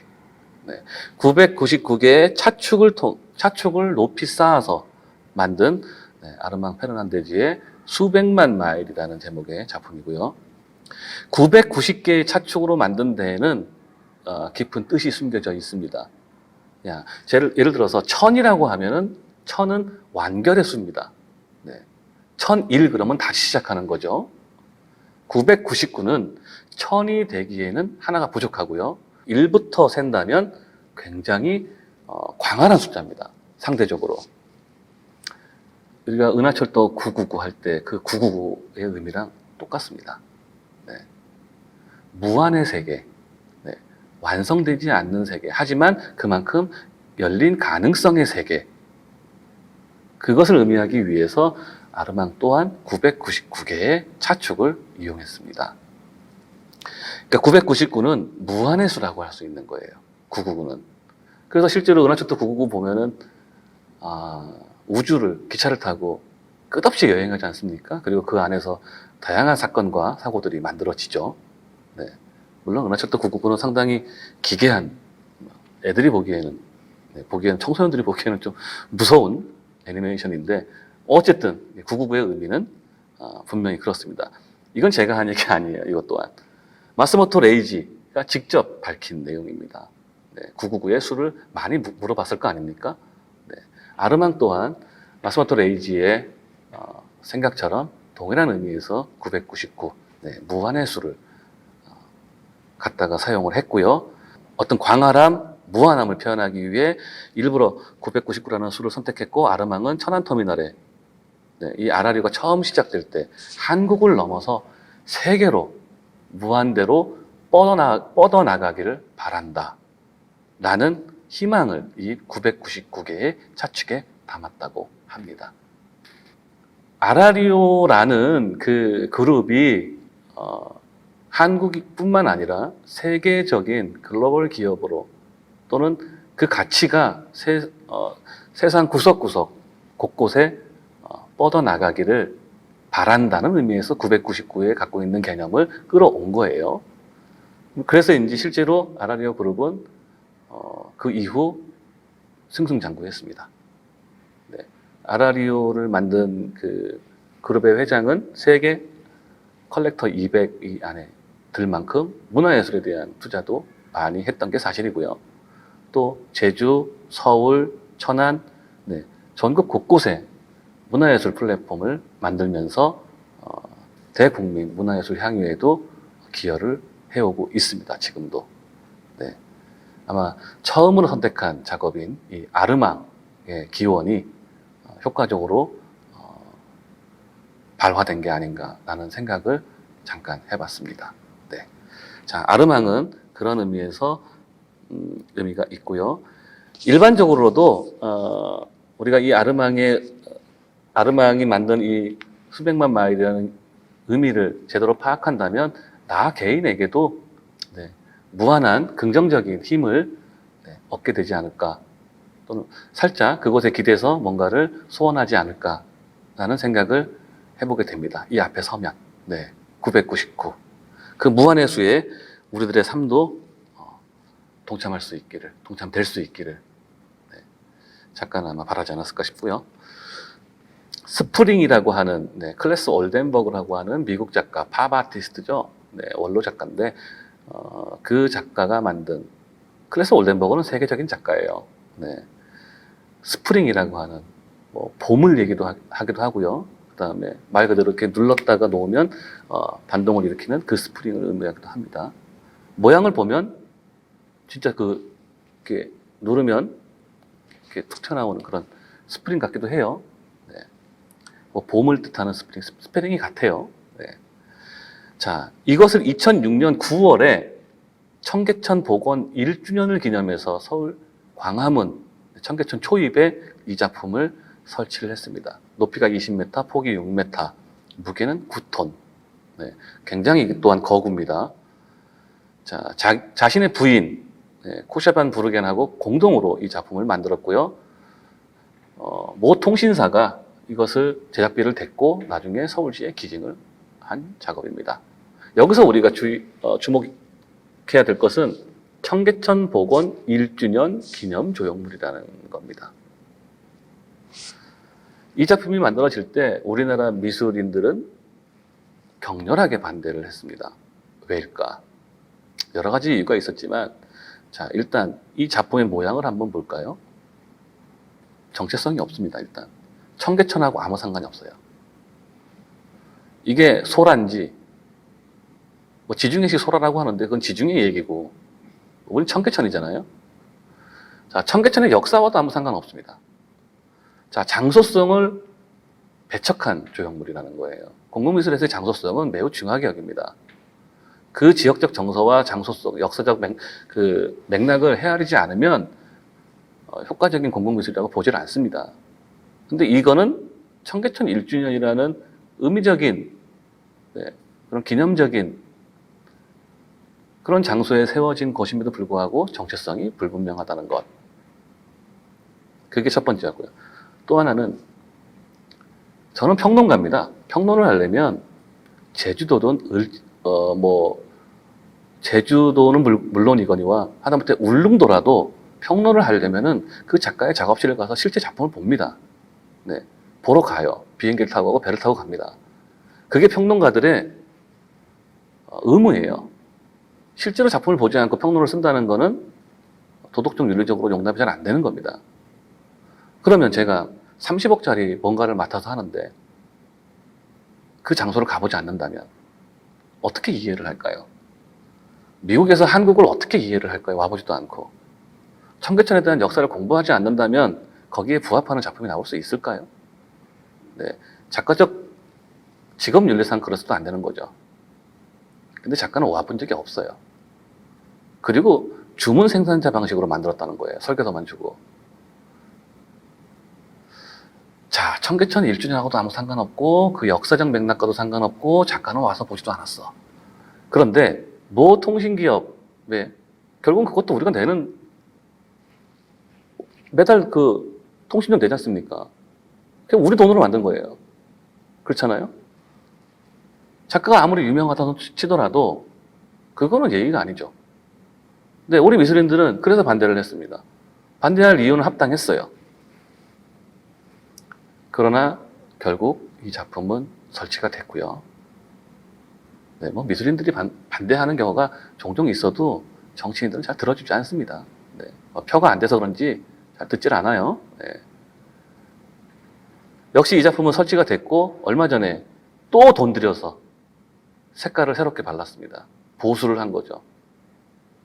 이 공공미술 작품, 유명한 작가의 작품입니다만은 한국의 공공미술 워스트를 꼽을 때 단 한 번도 1등을 놓친 적이 없는 작품입니다. 네, 이 얘기를 하는 거는 도시를 빛내는 공공미술 작품도 엄연히 있습니다. 하지만 도시와 상관없는 작품들도 이렇게 있습니다. 우리가 그 도시의 주인이기 때문에 내가 주인인 내 앞마당에 어떤 작품들이 우리는 주인이니까 알아야 되지 않겠습니까? 그런 의미에서 말씀을 드렸습니다. 그냥 무심히 지나치지 마시고요. 저거는 내 겁니다.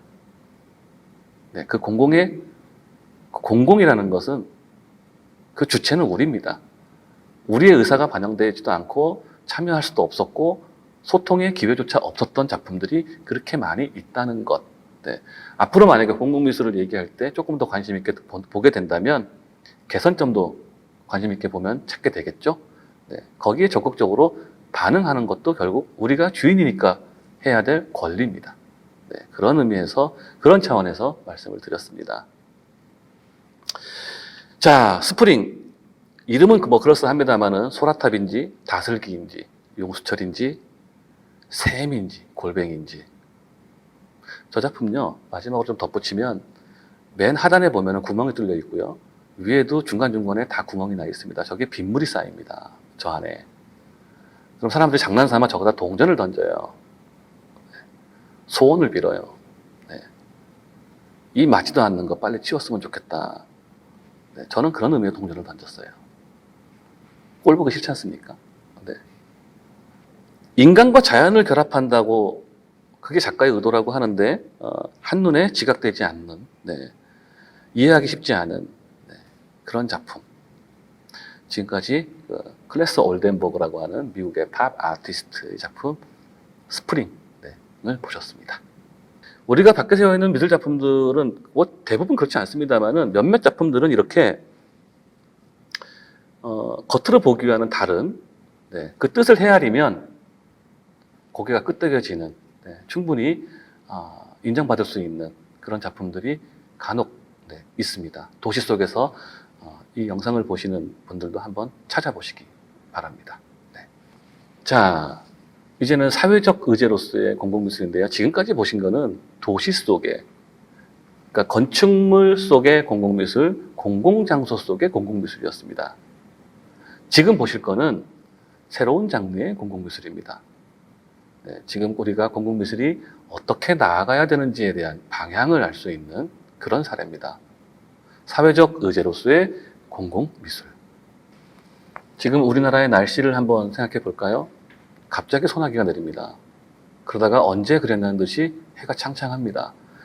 과거에는 해가 뜨거나 해가 화창할 때 비가 내리면 호랑이 장가가는 날인가 보다 라고 농담 삼아 얘기한 적이 있었습니다. 과거엔. 그때는 그만큼 드물었어요. 그런 현상이. 지금보다는. 근데 지금은 종잡을 수가 없습니다. 태풍이 올 시기도 아닌데 태풍이 만들어도 태풍이 온다거나, 전 세계에 이름 모를 산불이 일어난다거나, 지진이 발생하거나, 해일이 일거나, 그 이전에는 없던 경험들을 지금은 하고 있습니다. 빙하가 녹는다든가, 네, 지구온난화 문제라는 건 뭐 다들 알고 있죠. 이처럼 지구는 많이 아픕니다. 환경오염은 갈수록 회복 불능에 이르기까지 이를 정도로 깊은 상처를 안고 있습니다. 우리 누구나 모르지 않습니다, 이 부분. 자, 그러면 미술은 이런 환경 시대에 어떤 일을 할 수 있을까요? 환경의 위기는 곧 인류의 위기다. 네, 그런 생각으로 작업을 한 작가의 작품을 지금 보고 계시는데요. 아르세 에르크만이라고 하는 터키의 작가 작품입니다. 바로 물 위에서라는 제목의 작업이에요. 인간은 물 위를 걸을 수가 없습니다. 네, 예수님이 아닌 이상 물 위를 걸을 수는 없어요. 그런데 이 작품은 물 위를 걸을 수 있게 만든 작업입니다. 실제로 독일의 민스터라는 지역에서 이 작품은 많은 사람들이 이 작품에서 물 위를 걸었습니다. 걷게 한 이유는 하나입니다. 보다 자연과 가깝게 체감할 수 있는 기회를 주고 싶다. 자연은 공리주의적 관점에서만 우리가 쉽게 해석을 하는데 그렇지 않다. 자연과 평등한 그런 관계, 서로 친구처럼 가까이 있는 관계를 만들어주고 싶다. 물 위를 걷는다는 경험은 정말 신선하죠. 작가는 그 작품을 어느 민스터의 한 그 강가에다가 설치를 했고요. 관람객들은 실제로 이 작품을 걸으면서 피부로 스치는 물결과 내가 물 위를 걷는다는 그런 새로운 경험을 직접 체험할 수 있었습니다. 예술은 환경에 대한 의미를 재인식시킬 수 있습니다. 사람들이 물 위를 걷는다는 소문이 나니까 많은 사람들이 이곳을 찾았습니다. 수십만 명이. 지역 경제 활성화에도 도움이 되겠죠. 일단 현실적으로는. 네. 작가의 이런 의식, 그러니까 예술은 환경에 대한 의미를 재인식시킬 수 있다는 작가의 이런 의식이 결국은 미술작품으로 만들어지게 됐고, 그 미술작품으로 인해서 많은 사람들이 이곳을 찾았고, 공공미술의 효과 중에 하나인 지역경제 활성화에도 분명한 도움을 줬습니다. 미술작품 하나 이렇게 잘 만들어 놓으면, 네, 두루두루 긍정적인 시너지가 가능합니다. 예술은 생태 환경의 유지와 개발을 놓고 첨예하게 벌어지는 공동체의 대립과 갈등을 최소화할 수 있고요. 지속 가능한 지역 재생에도 유효한 수단이 되기도 합니다. 바로 이 에르크만의 물 위에서라는 작업은 그 표본으로서 손색이 없습니다. 언젠가 그 민스터를 가보시게 되면 이 물 위에서를 한번 꼭 걸어보시기를 바랍니다. 이 물 위에서라는 작품을 공유해 보시기를 바랍니다. 저도 걸어봤는데요. 무릎 살짝 넘는 정도의 깊이이기 때문에 무섭지도 않고요. 아주 새로운 느낌을 받을 수 있었어요. 에르크만은 방금 보신 그 작품처럼 물 위에서처럼 그거를 공공미술로 정의를 하고 있습니다. 네. 우리가 알고 있는 조형물을 세우거나 그거랑은 약간 다른 차원의 미술이에요. 하지만 공공미술입니다. 네. 공공의 장소에 놓여 있습니다. 그리고 대중을 위한 공공미술입니다. 환경 문제는 대중의 문제라기보다는 우리 인류의 문제죠. 네. 차원이 약간 더 넓죠. 네. 그런 점에서 충분히 공공미술의 자격을 획득한다고 볼 수 있고요.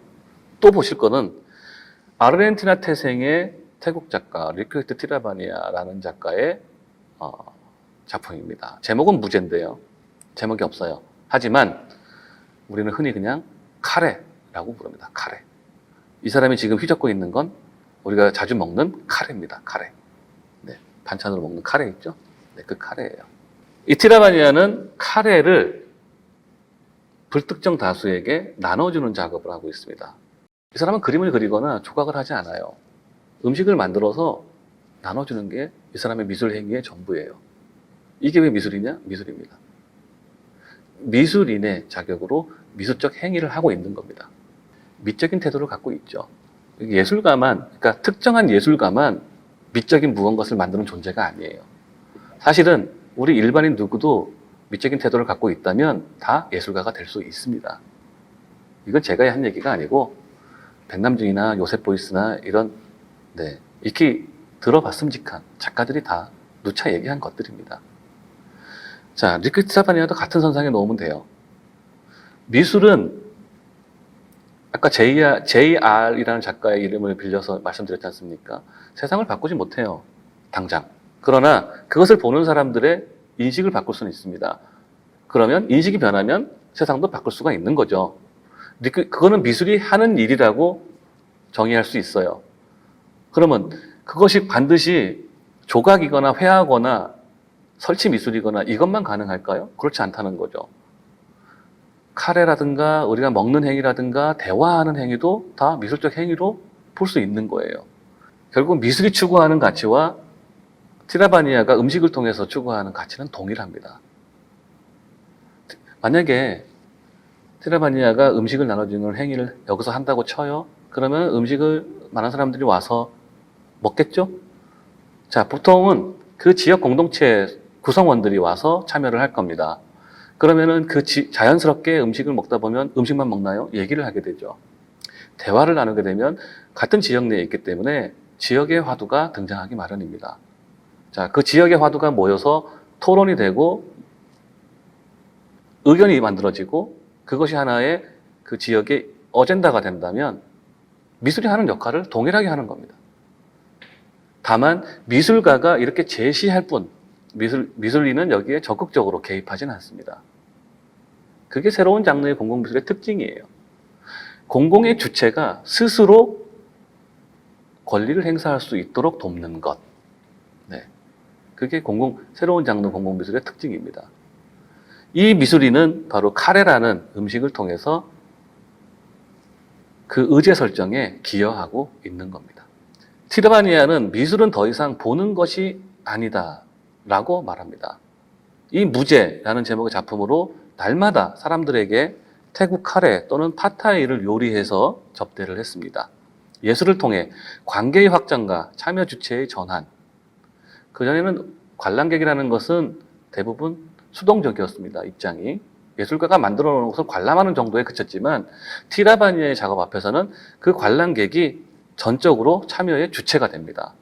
바로 이런 개념 때문에 현재까지도 이 티라바니아의 예술 행위는 중요한 실천으로 평가받고 있습니다. 이 프로젝트에서 티라바니아는 다양한 사람들의 참여와 관객 간의 소통을 음식으로 매개함으로써 전시가 갖고 있는 기존의 관행에 대한 물음을 던지고 있고요. 또한 지역과 문화에 대한 논의를 이끌어내고 있습니다. 음식도 충분히 여타 미술작품 못지않게 지역에 대한 논의를 끌어낼 수 있는 수단이 될 수 있다는 거예요. 특히 그의 작업은 갤러리나 카페, 휴게실, 도서관, 어떤 작업실 그런 공간을 바꾸어서 일상적인 서비스를 제공하는 공간으로 바꿔놓는데요. 이를 통해서 작품과 공간, 관객 사이의 관계를 새로운 맥락에 위치시키기도 합니다. 또 공동체 문제와 같은 사회적 관계 탐구, 이것이 티라바니아가 추구하는 중요한 지점인데요. 이거는 동시대 예술이 갖고 있는 변화된 소통 방식, 그 중심에 있는 거라고 해석해도 무리는 없습니다. 이 중에서도 특히 지역과 문화에 대한 논의는 공공미술이 추구하는 가장 핵심적인 부분입니다. 어떤 미술작품을 보면은 그 작품을 통해서 감상이라는 걸 하게 되는 거죠. 감상을 하면 시각적으로 만족하는 수도 있어요. 그냥 잘 그렸다, 예쁘다, 좋다, 나쁘다, 이 정도로 그냥 감상이 그치는 경우가 있습니다. 또 어떤 작품은 그것을 보면서 내가 너무 깊게 깨달은 나머지 이것을 내가 우리 사회 속에서 어떻게 실천할 것인가를 고민하는 부분도 있습니다. 후자는 사실상 미술이 갖고 있는 가장 이상적인 부분이에요. 관람객이 그 작품을 보고 반응을 했을 때 인식의, 의식의 변화를 깨닫고 그 작품이 주는 메시지를 내가 주체가 돼서 우리 사회 속에서 실천할 수 있게만 된다면 그 작품이 전달하려고 하는 메시지는 훌륭히 완성되는 거예요. 티라바니아라든가 지금 언급할 작가들은 다 거기에 목적을 두고 있습니다. 단지 눈으로 보고 만족하는 작품, 물론 그것도 좋지만 사회 속에서 우리가 변화시켜야만 되는 것들, 우리 인간 삶에 있어서 반드시 거론해야 되는 부분들을 그 공공의 주체라고 하는 분들이 실질적으로, 직접적으로 그 변화에 참여해 주기를 바란다는 거죠. JR이 그렇고 티라바니아도 그렇습니다. 그들은 단지 미술의 언어로 그거를 펼쳐내 보이고 있을 뿐입니다. 실제로는 그것도 굉장히 한정적이에요. 기획을 하고 아이디어를 짜고 무대를 만들어는 주지만 작가가 전면에 등장하거나 그러지는 않습니다. 환경 문제가 그렇고요. 지금 말씀하신 소통의 문제도 마찬가지입니다. 자, 생각해 볼까요? 우리 지금 얼마나 소통하고 살고 있습니까? 온라인상에서는 소통을 굉장히 많이 하는 것 같죠? 그쵸? 그 온라인상에서 소통하는 그 소통의 대상들, 오프라인에서는 실제로 몇이나 만납니까? 그 온라인 소통, 내가 클릭 몇 번 하면은 단절될 수 있다는 것도 다 압니다. 쉽게, 너무 쉽게. 인스턴트 소통 아닌가요? 어떻게 보면 밖에서의 만남은 또는 인간적인 교류는, 정서적 교류는 갈수록 희박해지고 있죠. 그만큼 물질적 풍요로움은 넘치죠. 풍요로움은 정말 굉장한데 그럴수록 우리는 점점 더 소외감을 느끼고 있는 것도 사실입니다. 인간적 소외감, 고독함, 쓸쓸함, 물질적 풍요 대비 점점 더 두드러지는 부분이에요. 소통은 점점 더 작아지고 있죠. 그런 부분들에 대해서 티라바니아는 시선을 두고 있는 거예요. 그래서 조금 더 적극적으로 대화하고 커뮤니케이션에 가담하고 변화를 실천할 수 있는 그 주인공이 되기를 기대하고 있는 작업입니다. 안토니 곰리라는 영국 작가가 있습니다. 역시 생존 작가인데 이 작가는 어떤 사람 그리고 또 다른 사람이라는 제목의 작품을 2009년에 트래팔가 광장에서 만들어냅니다. 이 작품은 좌대 위에, 이 좌대는요, 지금 그림에서 보시는 것처럼 좌대는 과거에 위대한 동상들이 서 있던 자리입니다. 그 동상을 철거하고 그 영웅들을 철거하고 그 진정한 영웅으로 시민들을 올려놓은 작업입니다. 즉 과거에 박제화된 영웅이 아니라 살아있는 지금의 시민들이 우리 시대의 영웅이라는 거예요. 이거는 움직이는 조각이라고까지 얘기를 했는데 실제로 사람이 올라가서 좌대에 올라가서 행위를 했기 때문에 움직이는 조각이라고도 얘기를 합니다. 원래 이 좌대는 조각 작품, 정지되어 있는 작품들이 올라가 있으니 전통적인 의미에서는 그런 움직이지 않는 조각이 올라갔는데 이 사람이 올라감으로 인해서 움직이는 조각이 됐습니다. 공공미술이라는 이름으로 도시공간에 무언가를 기념비적으로 세우는 것은 이제 제가 생각할 때 너무 지루한 방식입니다. 네, 너무 많아요. 그리고 도시인들의 삶에 침투해서 사회적 의사로서 미술 영역을 확장하고 그들의 이야기, 결국 나와 우리의 이야기를 엮어서 한 권의 지도책으로 만드는 그런 미술이 저는 필요하다고 생각을 합니다.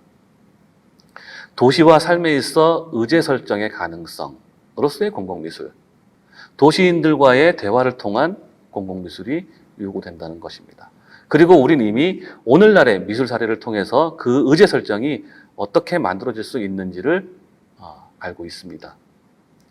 그 중에 한 명이 안토니 곰리의 경우인데요. 그는 런던의 명소인 트래팔가 광장에 2009년 7월 6일부터 10월 14일까지 2,400명 시민들이 살아있는 조각이 되도록 한 예술 프로젝트 원앤아더라는 것을 만들어냈습니다. 미술의 조각의 철학을 접목한 광범위하고 다양한 관객과 그들의 삶에 직접 연관된 이슈에 관해서 대화를 시도한 이 작품은 사회적, 문화적, 도시적 상호작용으로서의 예술 실천으로 꼽힙니다. 이 작품에 대해서 좀 더 설명을 드리면요.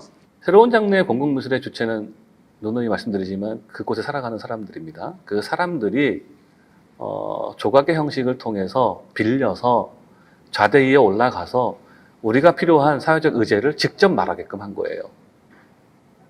미술을 통해서 간접적으로 느끼는 것이 아니라 우리가 일반적으로 미술 작품을 통해서 간접적으로 느끼는 방식이 아니라 그것을 보는 사람들이 직접 주인공이 되도록 만든 작품인 거예요.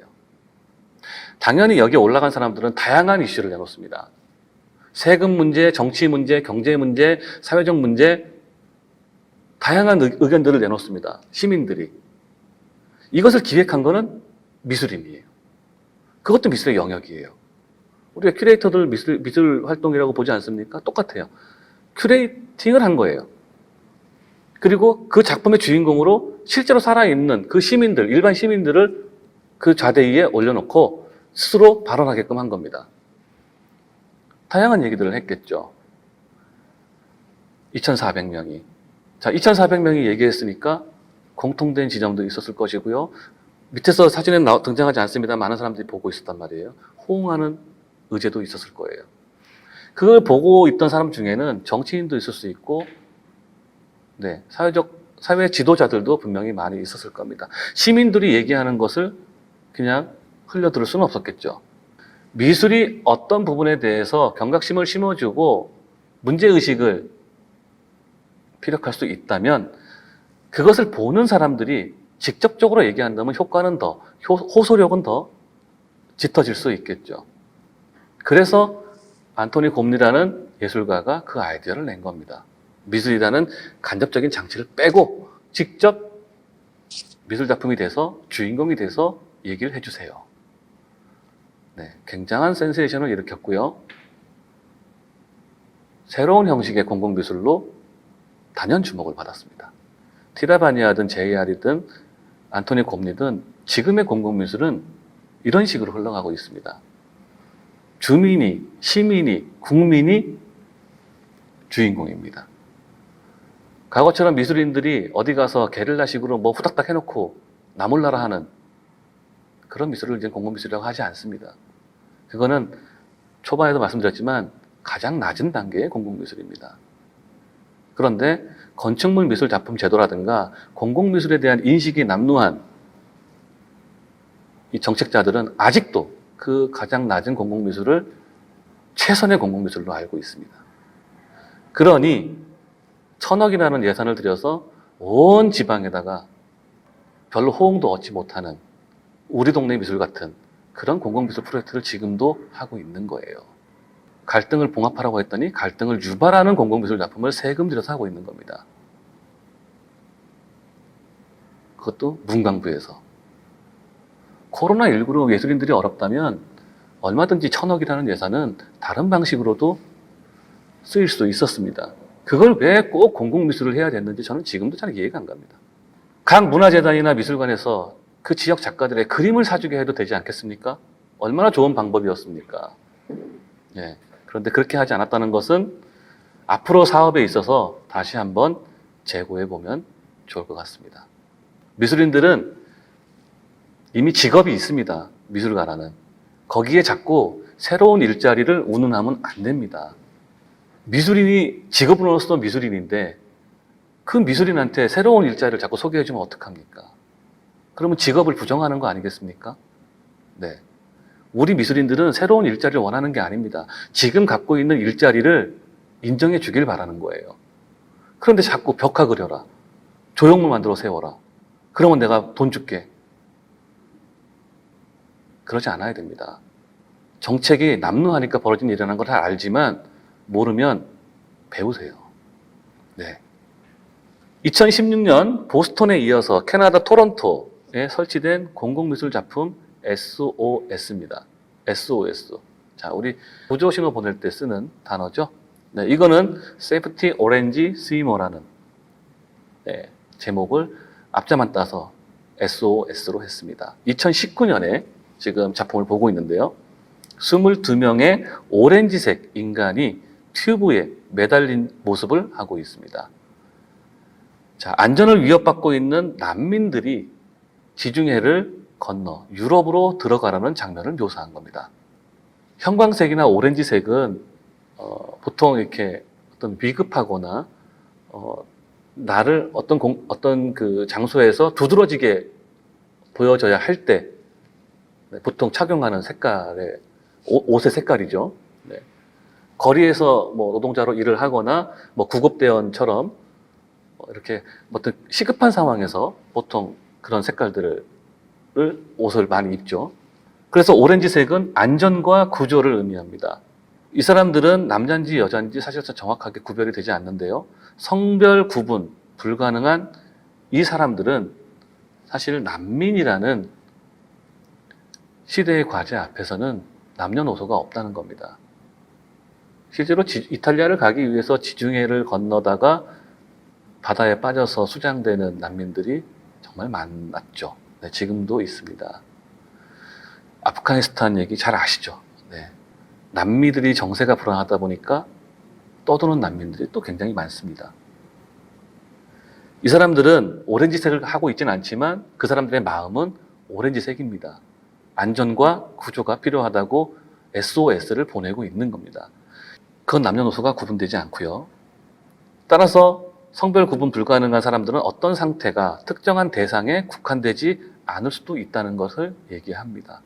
우리랑은 상관없는 일일까요? 그렇지 않습니다. 세계는 하나의 공동체입니다.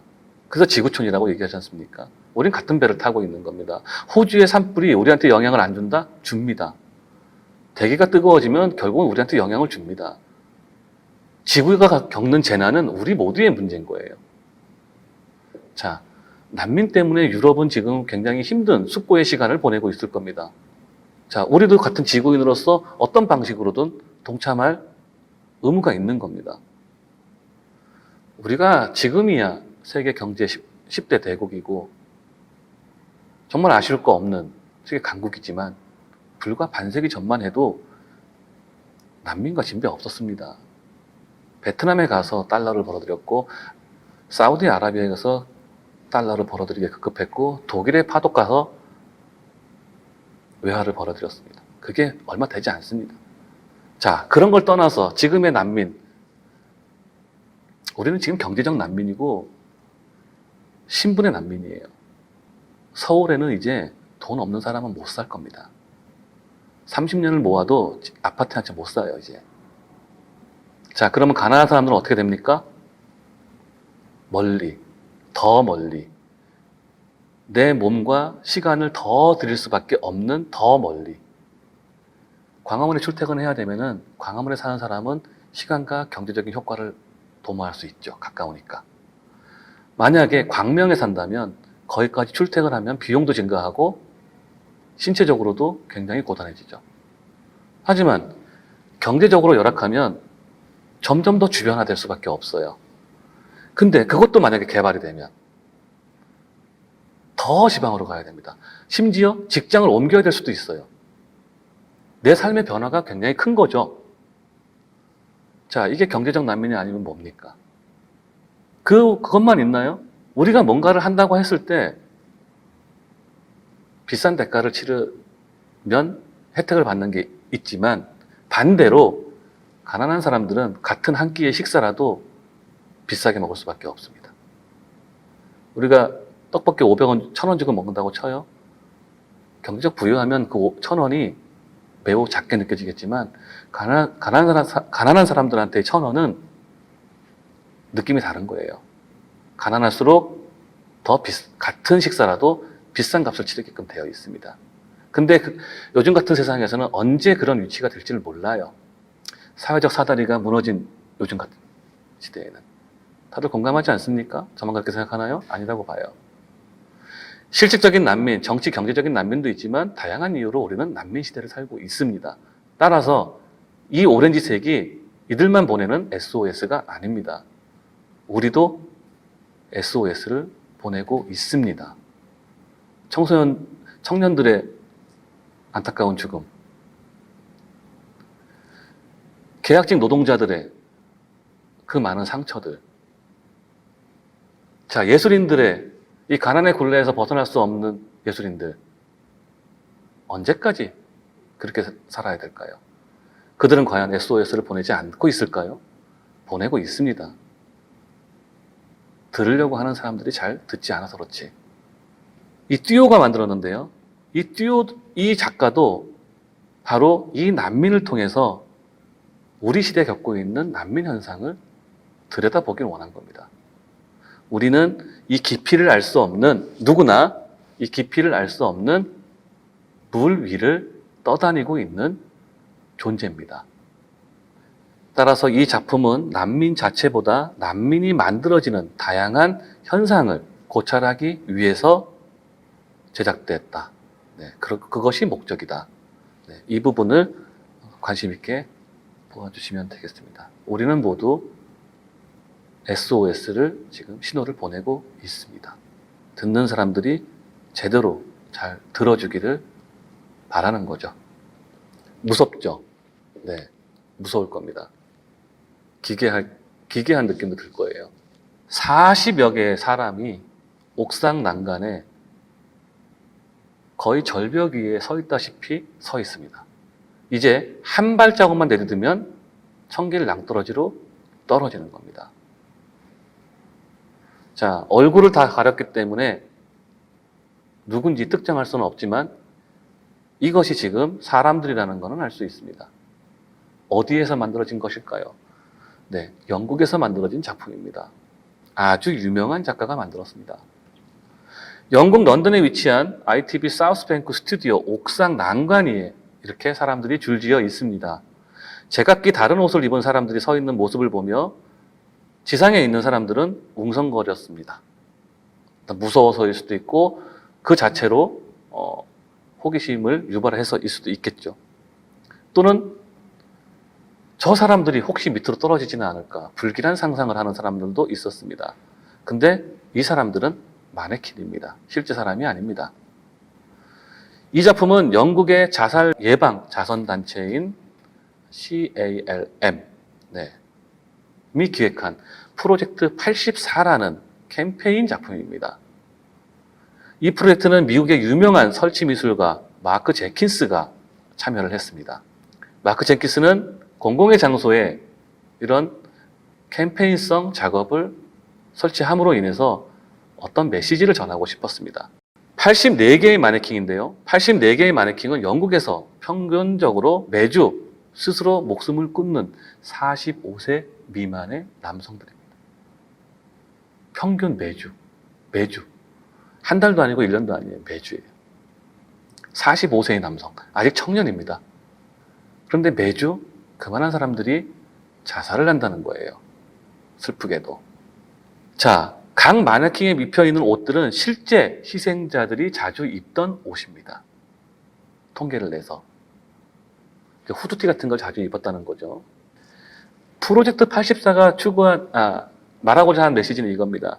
경제적, 사회적인 이유로 또는 불공정하거나 정의롭지 못한, 불평등한, 그래서 얻게 되는 고통과 상실, 그것을 이유로 자살하는 사람들, 그런 현실의 심각성을 이해하고 정부의 변화를 촉구시키기 위해서 이 작품을 출품했습니다.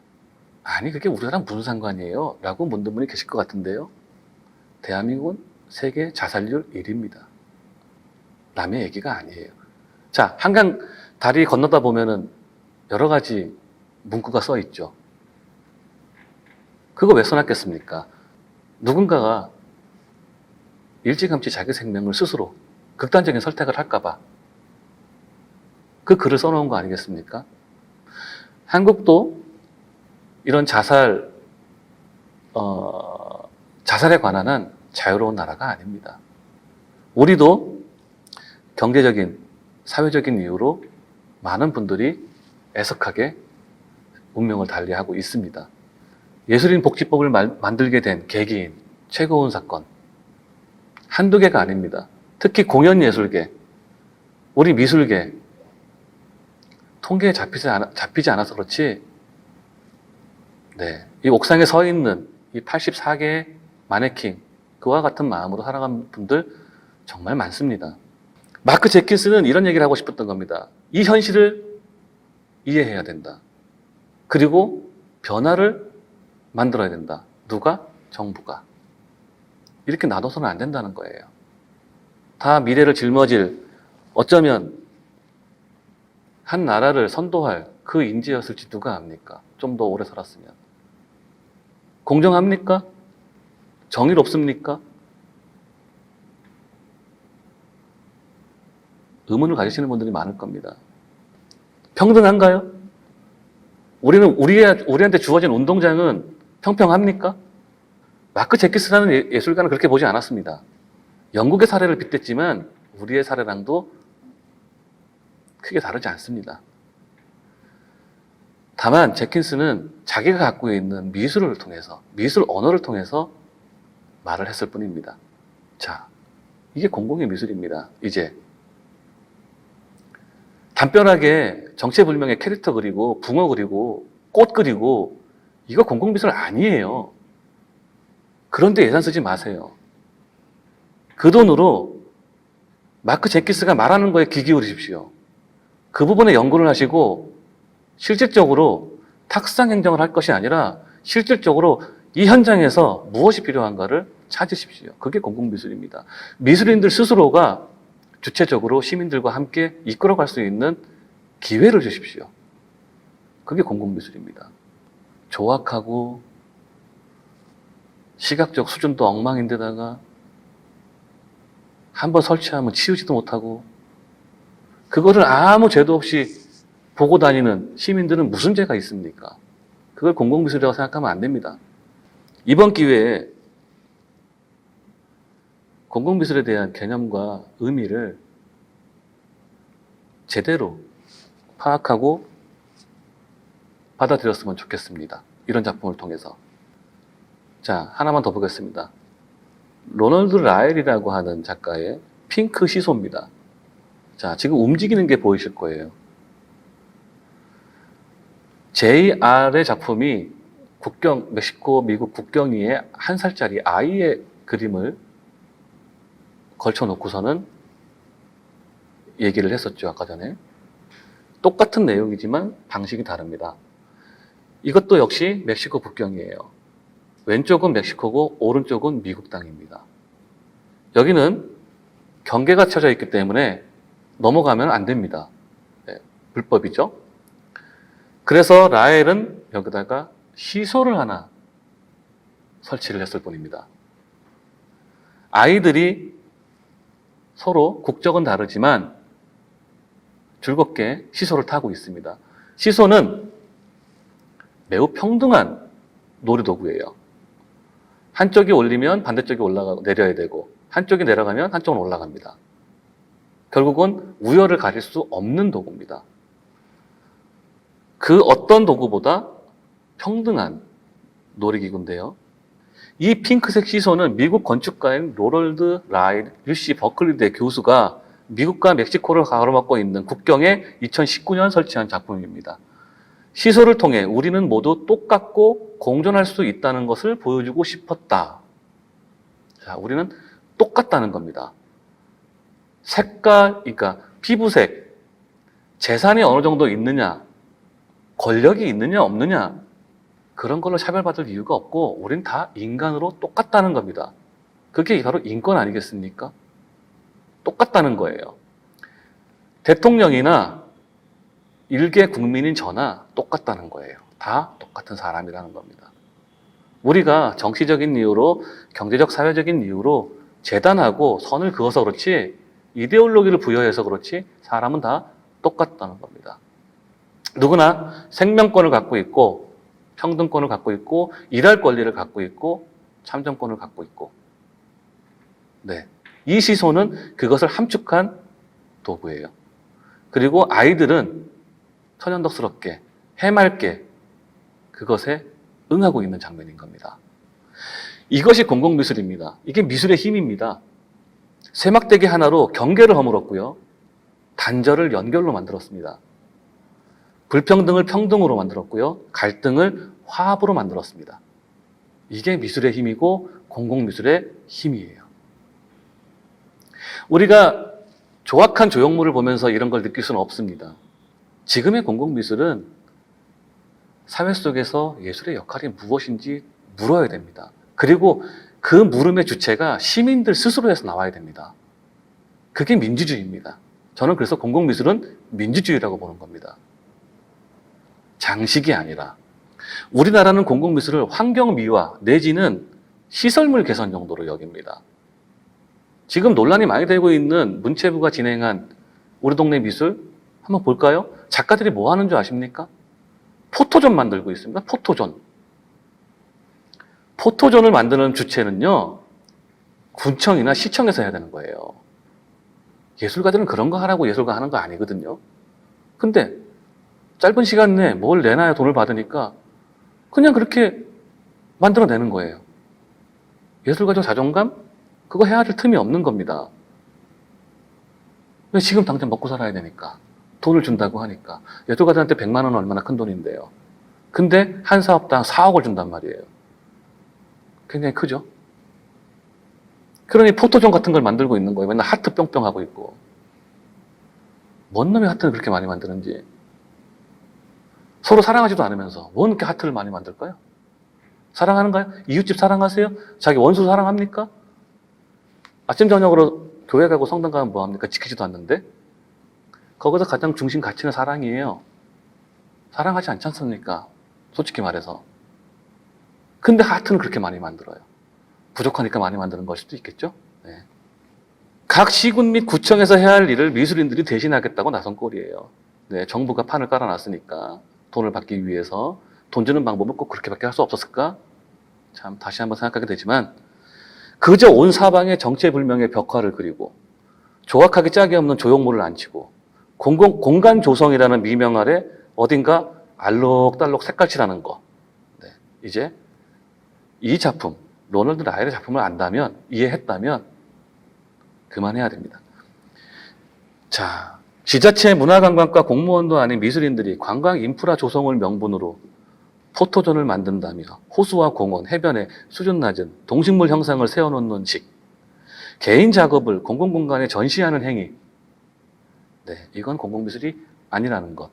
로널드 라일의 이 핑크 시소를 보고 네, 조금 더 생각해 보기를 바랍니다. 공공미술은 이렇게 세막대기 하나로 경계를 허물고 단절을 연결로, 불평등을 평등으로, 갈등을 화합으로 봉합하는 것. 예, 우리 시대에 필요한 요소 아닌가요? 이건 다 예술가들이 하는 겁니다. 우리 예술가들은 그렇게 소소한 존재가 아닙니다. 이런 거 보면. 네, 큰 사람들이에요. 사회 속에서 할 일이 많은 사람들입니다. 로넬드 라일은 핑크 시소라는 간단한 작업 하나로 그 사례를 잘 보여줬습니다. 자, 리밍웨이라는 대만 작가입니다. 리밍웨이. 네. 저는 저번에 비엔날레 열렸을 때 이탈리아 가서도 보고 한국에 왔었을 때도 2013년에 왔었습니다. 그의 작품을 여러 번 봤는데요. 아주 인상적인 작업입니다. 그 중에 하나가 우리나라에서도 선보였던 움직이는 정원이라는 작품입니다. 2013년. 국립현대미술관 서울관 개관했을 당시에 전시된 작품인데요. 말 그대로 그냥 어떤 블록 위에 꽃이 그냥 수십 수백 송이가 꽂혀 있는 작품입니다. 여기에 뭐 작가가 등장을 하거나 그렇진 않습니다. 다만 이것만 있습니다. 꽃을 들고 옆 사람에게 전달하세요. 네, 그런 문구만 있습니다. 그러면 그 문구를 읽을 줄 아는 사람들은 당연히 꽃을 들고 옆 사람에게 주는 겁니다. 모르는 사람이에요, 대부분. 그게 작품의 처음과 끝이에요. 아주 심플한 작업이죠. 그럼 이 작업은 왜 했을까요? 대만의 리밍웨이는 관객이 직접 참여해야만 완성되는 작업입니다. 아까 영국 작가 안토니 곰니의 작품처럼 관람객이 직접 참여해야만 작가의 기획 의도대로 되는 거예요. 2014년 선보인 움직이는 정원은 아주 흥미로운 퍼포먼스였는데요. 퍼포먼스를 누가 합니까? 바로 그 관람객이 직접 하는 거예요. 작가가 하는 게 아니에요. 관람객이 퍼포머가 되는 겁니다. 예술가가 되는 거죠. 공공의 장에서 벌린 공공미술이었습니다. 그 리밍웨이의 움직이는 정원은 거대한 조형예술, 우리가 알고 있는 조각작품 이런 게 아니에요. 작가는 도시인들이 감정을 교류할 수 있는 장치로 꽃을 제시했습니다. 감정의 교류, 이게 핵심 포인트예요. 동시대인들 옆 사람하고 얼마만큼 감정의 교류를 하나요? 아파트에서 같은 동에 살지만 사실 제대로 인사하는 것도 어색해요. 엘리베이터에서 항상 안녕하세요, 좋은 아침입니다. 네네. 왠지 쑥스러워가지고 나를 아나? 왜 인사하지? 이렇게 생각할걸요? 아이들은 잘합니다. 아이들은 안녕하세요 뭐 이렇게 몰라도 해요. 학교에서 그렇게 가르치겠죠. 어른을 보면 인사해라. 아직까지는 그렇게 가르치는 것 같아요. 하지만 어른들은 그게 어색합니다. 하지만 받으면 기분 좋습니다. 예. 우리는 늘 감정의 교류를 열린 상태로 갖고 있어요. 할 준비가 돼 있어요. 그런데 의심 많은 세상, 하도 내가 나를 이렇게 철저하게 관리 감독하지 않으면 손해 볼 것 같은 세상, 자기 이기주의가 합리화되는 세상, 이게 언제부턴가 싹을 피우다 보니까 선의가 의심받는 거죠. 곧잘. 네, 그래서 그런 문제 때문에 사회적인 논란이 된 경우도 많이 있지 않습니까? 누가 쓰러졌는데 여성이라서 하지 못했다. 물론 그게 오해였던 걸로 밝혀졌지만 사실 그런 기사가 나오게 된 배경도 우리 사회가 그거 완전히 무관하지 않기 때문이거든요. 리밍웨이는 꽃이라는 장치를 통해서 인간 감정의 교류를 원했어요. 자, 꽃은 어떤 겁니까? 아름답죠? 순수한 의미죠? 이미지 자체가 굉장히 밝고 좋아요. 꽃에 대해서 부정적으로 생각하는 이미지는 없어요. 하다못해 안개꽃 이런 꽃말 다 따지고 보면은 좀 슬픈 내용도 있는데, 근데 꽃 자체의 이미지는 굉장히 밝아요. 그 꽃을 도시인들이 감정을 교류할 수 있는 장치로 제시를 했습니다. 이 꽃은 퍽퍽하게 살아가는 도시인들의 삶의 관계성을 고지하는 그런 역할을 했고요. 사회 속의 동등한 권리와 평등한 인격의 주체를 포함해서 우린 다 같은 사람으로서 한 시대를 살아가는 동등한 인간으로서 서로 교류하면서 삶을 영위할 필요가 있지 않겠느냐. 그 얘기를 하고 싶었던 건데요. 그 끄트머리에는 인간에게 반드시 필요한 휴머니즘이라는 게 놓여 있습니다. 휴머니즘. 인본주의가 새겨져 있다는 거예요. 인간이기 때문에 가져야만 되는 것들. 반대로 생각하면 그런 것들은 지금 많이 약하다는 뜻이기도 해요. 이걸 작업의 소재로 썼다는 건. 갈라진 아스팔트 구조물 사이에 꽃을 가져다 타인에게 전달하는 과정을 통해서 사람들이 잊혀졌던 기억과 생소한 경험을 공유할 수 있도록 했고요. 이 작품 외에도 그 외 많은 작품들은 예술의 소통 방식, 그다음에 인간 감정에 교류하는 방식, 정서를 서로 나누는 방식, 그 함께하는 방식에 대해서 고민을 많이 한 작품들을 선보이고 있습니다. 저번 베니스 비엔날레에서는 뜨개질을 하는 작업을 퍼포먼스로 했습니다. 뜨개질을 하면서 뜨개질을 뜨개질 어떤 그런 뜨개질로 수리를 하는, 뭐 옷을 꿰준다거나 양말을 꼬맨다거나 이런 퍼포먼스를 통해서 그것을 가까운 일반 시민들이, 가지고 온 시민들이 얘기를 하기를 바랬던 거고요. 실제로 많은 사람들이 얘기를 했습니다. 그래서 그들이 갖고 있는 저마다의 상처를 다 꿰매주고 싶었습니다. 작가는. 우리한테는 아까 서도의 카르마처럼 뭔가 무게를 지고 살아가죠. 말할 수 없는 고통도 있죠. 상처도 있고. 그것들을 리밍웨이는 양말을 꿰매는 그런 실질적인 꿰맴과 동시에 인간의 마음의 상처를 봉합하는, 거기를 더 이상 덧나지 않게 하는 그런 미술작품을 공공미술의 테두리 안에서 지금까지 하고 있습니다. 이 꽃도 마찬가지입니다. 꽃이 움직이는 게 아니라 정원 자체가 움직이니 얼마나 크게 움직이는 겁니까? 얼마나 감동도 크겠어요. 이 꽃이 금방 동이 나서요, 실제로는 나중에는 노래를 부르는 퍼포먼스로 바꿨습니다. 자, 전문 성악가들이 전시장을 구경하고 있는 관람객들 앞에 가서 먼저 제가 노래를 불러드려도 될까요? 라고 먼저 말을 합니다. 그러면 대부분 나를 위해서 누군가가 특별히 노래를 불러준다? 쉽게 경험할 수 없는 거예요. 나만을 위해서. 근데 리밍웨이는 그 관람객들 앞에 가서 불특정 다수, 누군가죠? 노래를 불러줍니다. 아주 감미로운 노래를. 세상에 없던 경험을 하게 되는 거예요. 내 마음속에 음악과 예술과 누군가로부터 전달되는 그 소리가 소리 이상의 무언가가 담겨 있다는 것을 벅차게 깨닫습니다. 예술의 힘입니다. 리밍웨이는 그 과정을 통해서 서로 적극적으로 교류하고 소통하고 함께 하기를, 그래야 우리가 나아갈 인류의 방향도 밝을 수 있다는 걸 꽃에 빗대어서, 꽃의 이미지에 빗대어서 보여준 겁니다. 이게 미술이고요. 공공의 미술입니다. 여기서의 주인공은 당연히 관람객이었습니다. 그들이 그것을, 관람객이 없었다면 그 미술작품은 성립이 되지 않았습니다. 공공미술이 갖고 있는 좋은 개념들, 바람직한 개념들을 다 볼 수 있는 작업들, 제가 지금까지 말씀드린 작업들이었습니다. 제가 중간중간에 답답한 마음에 우리의 공공미술 정책에 대해서 조금 비판도 했는데요.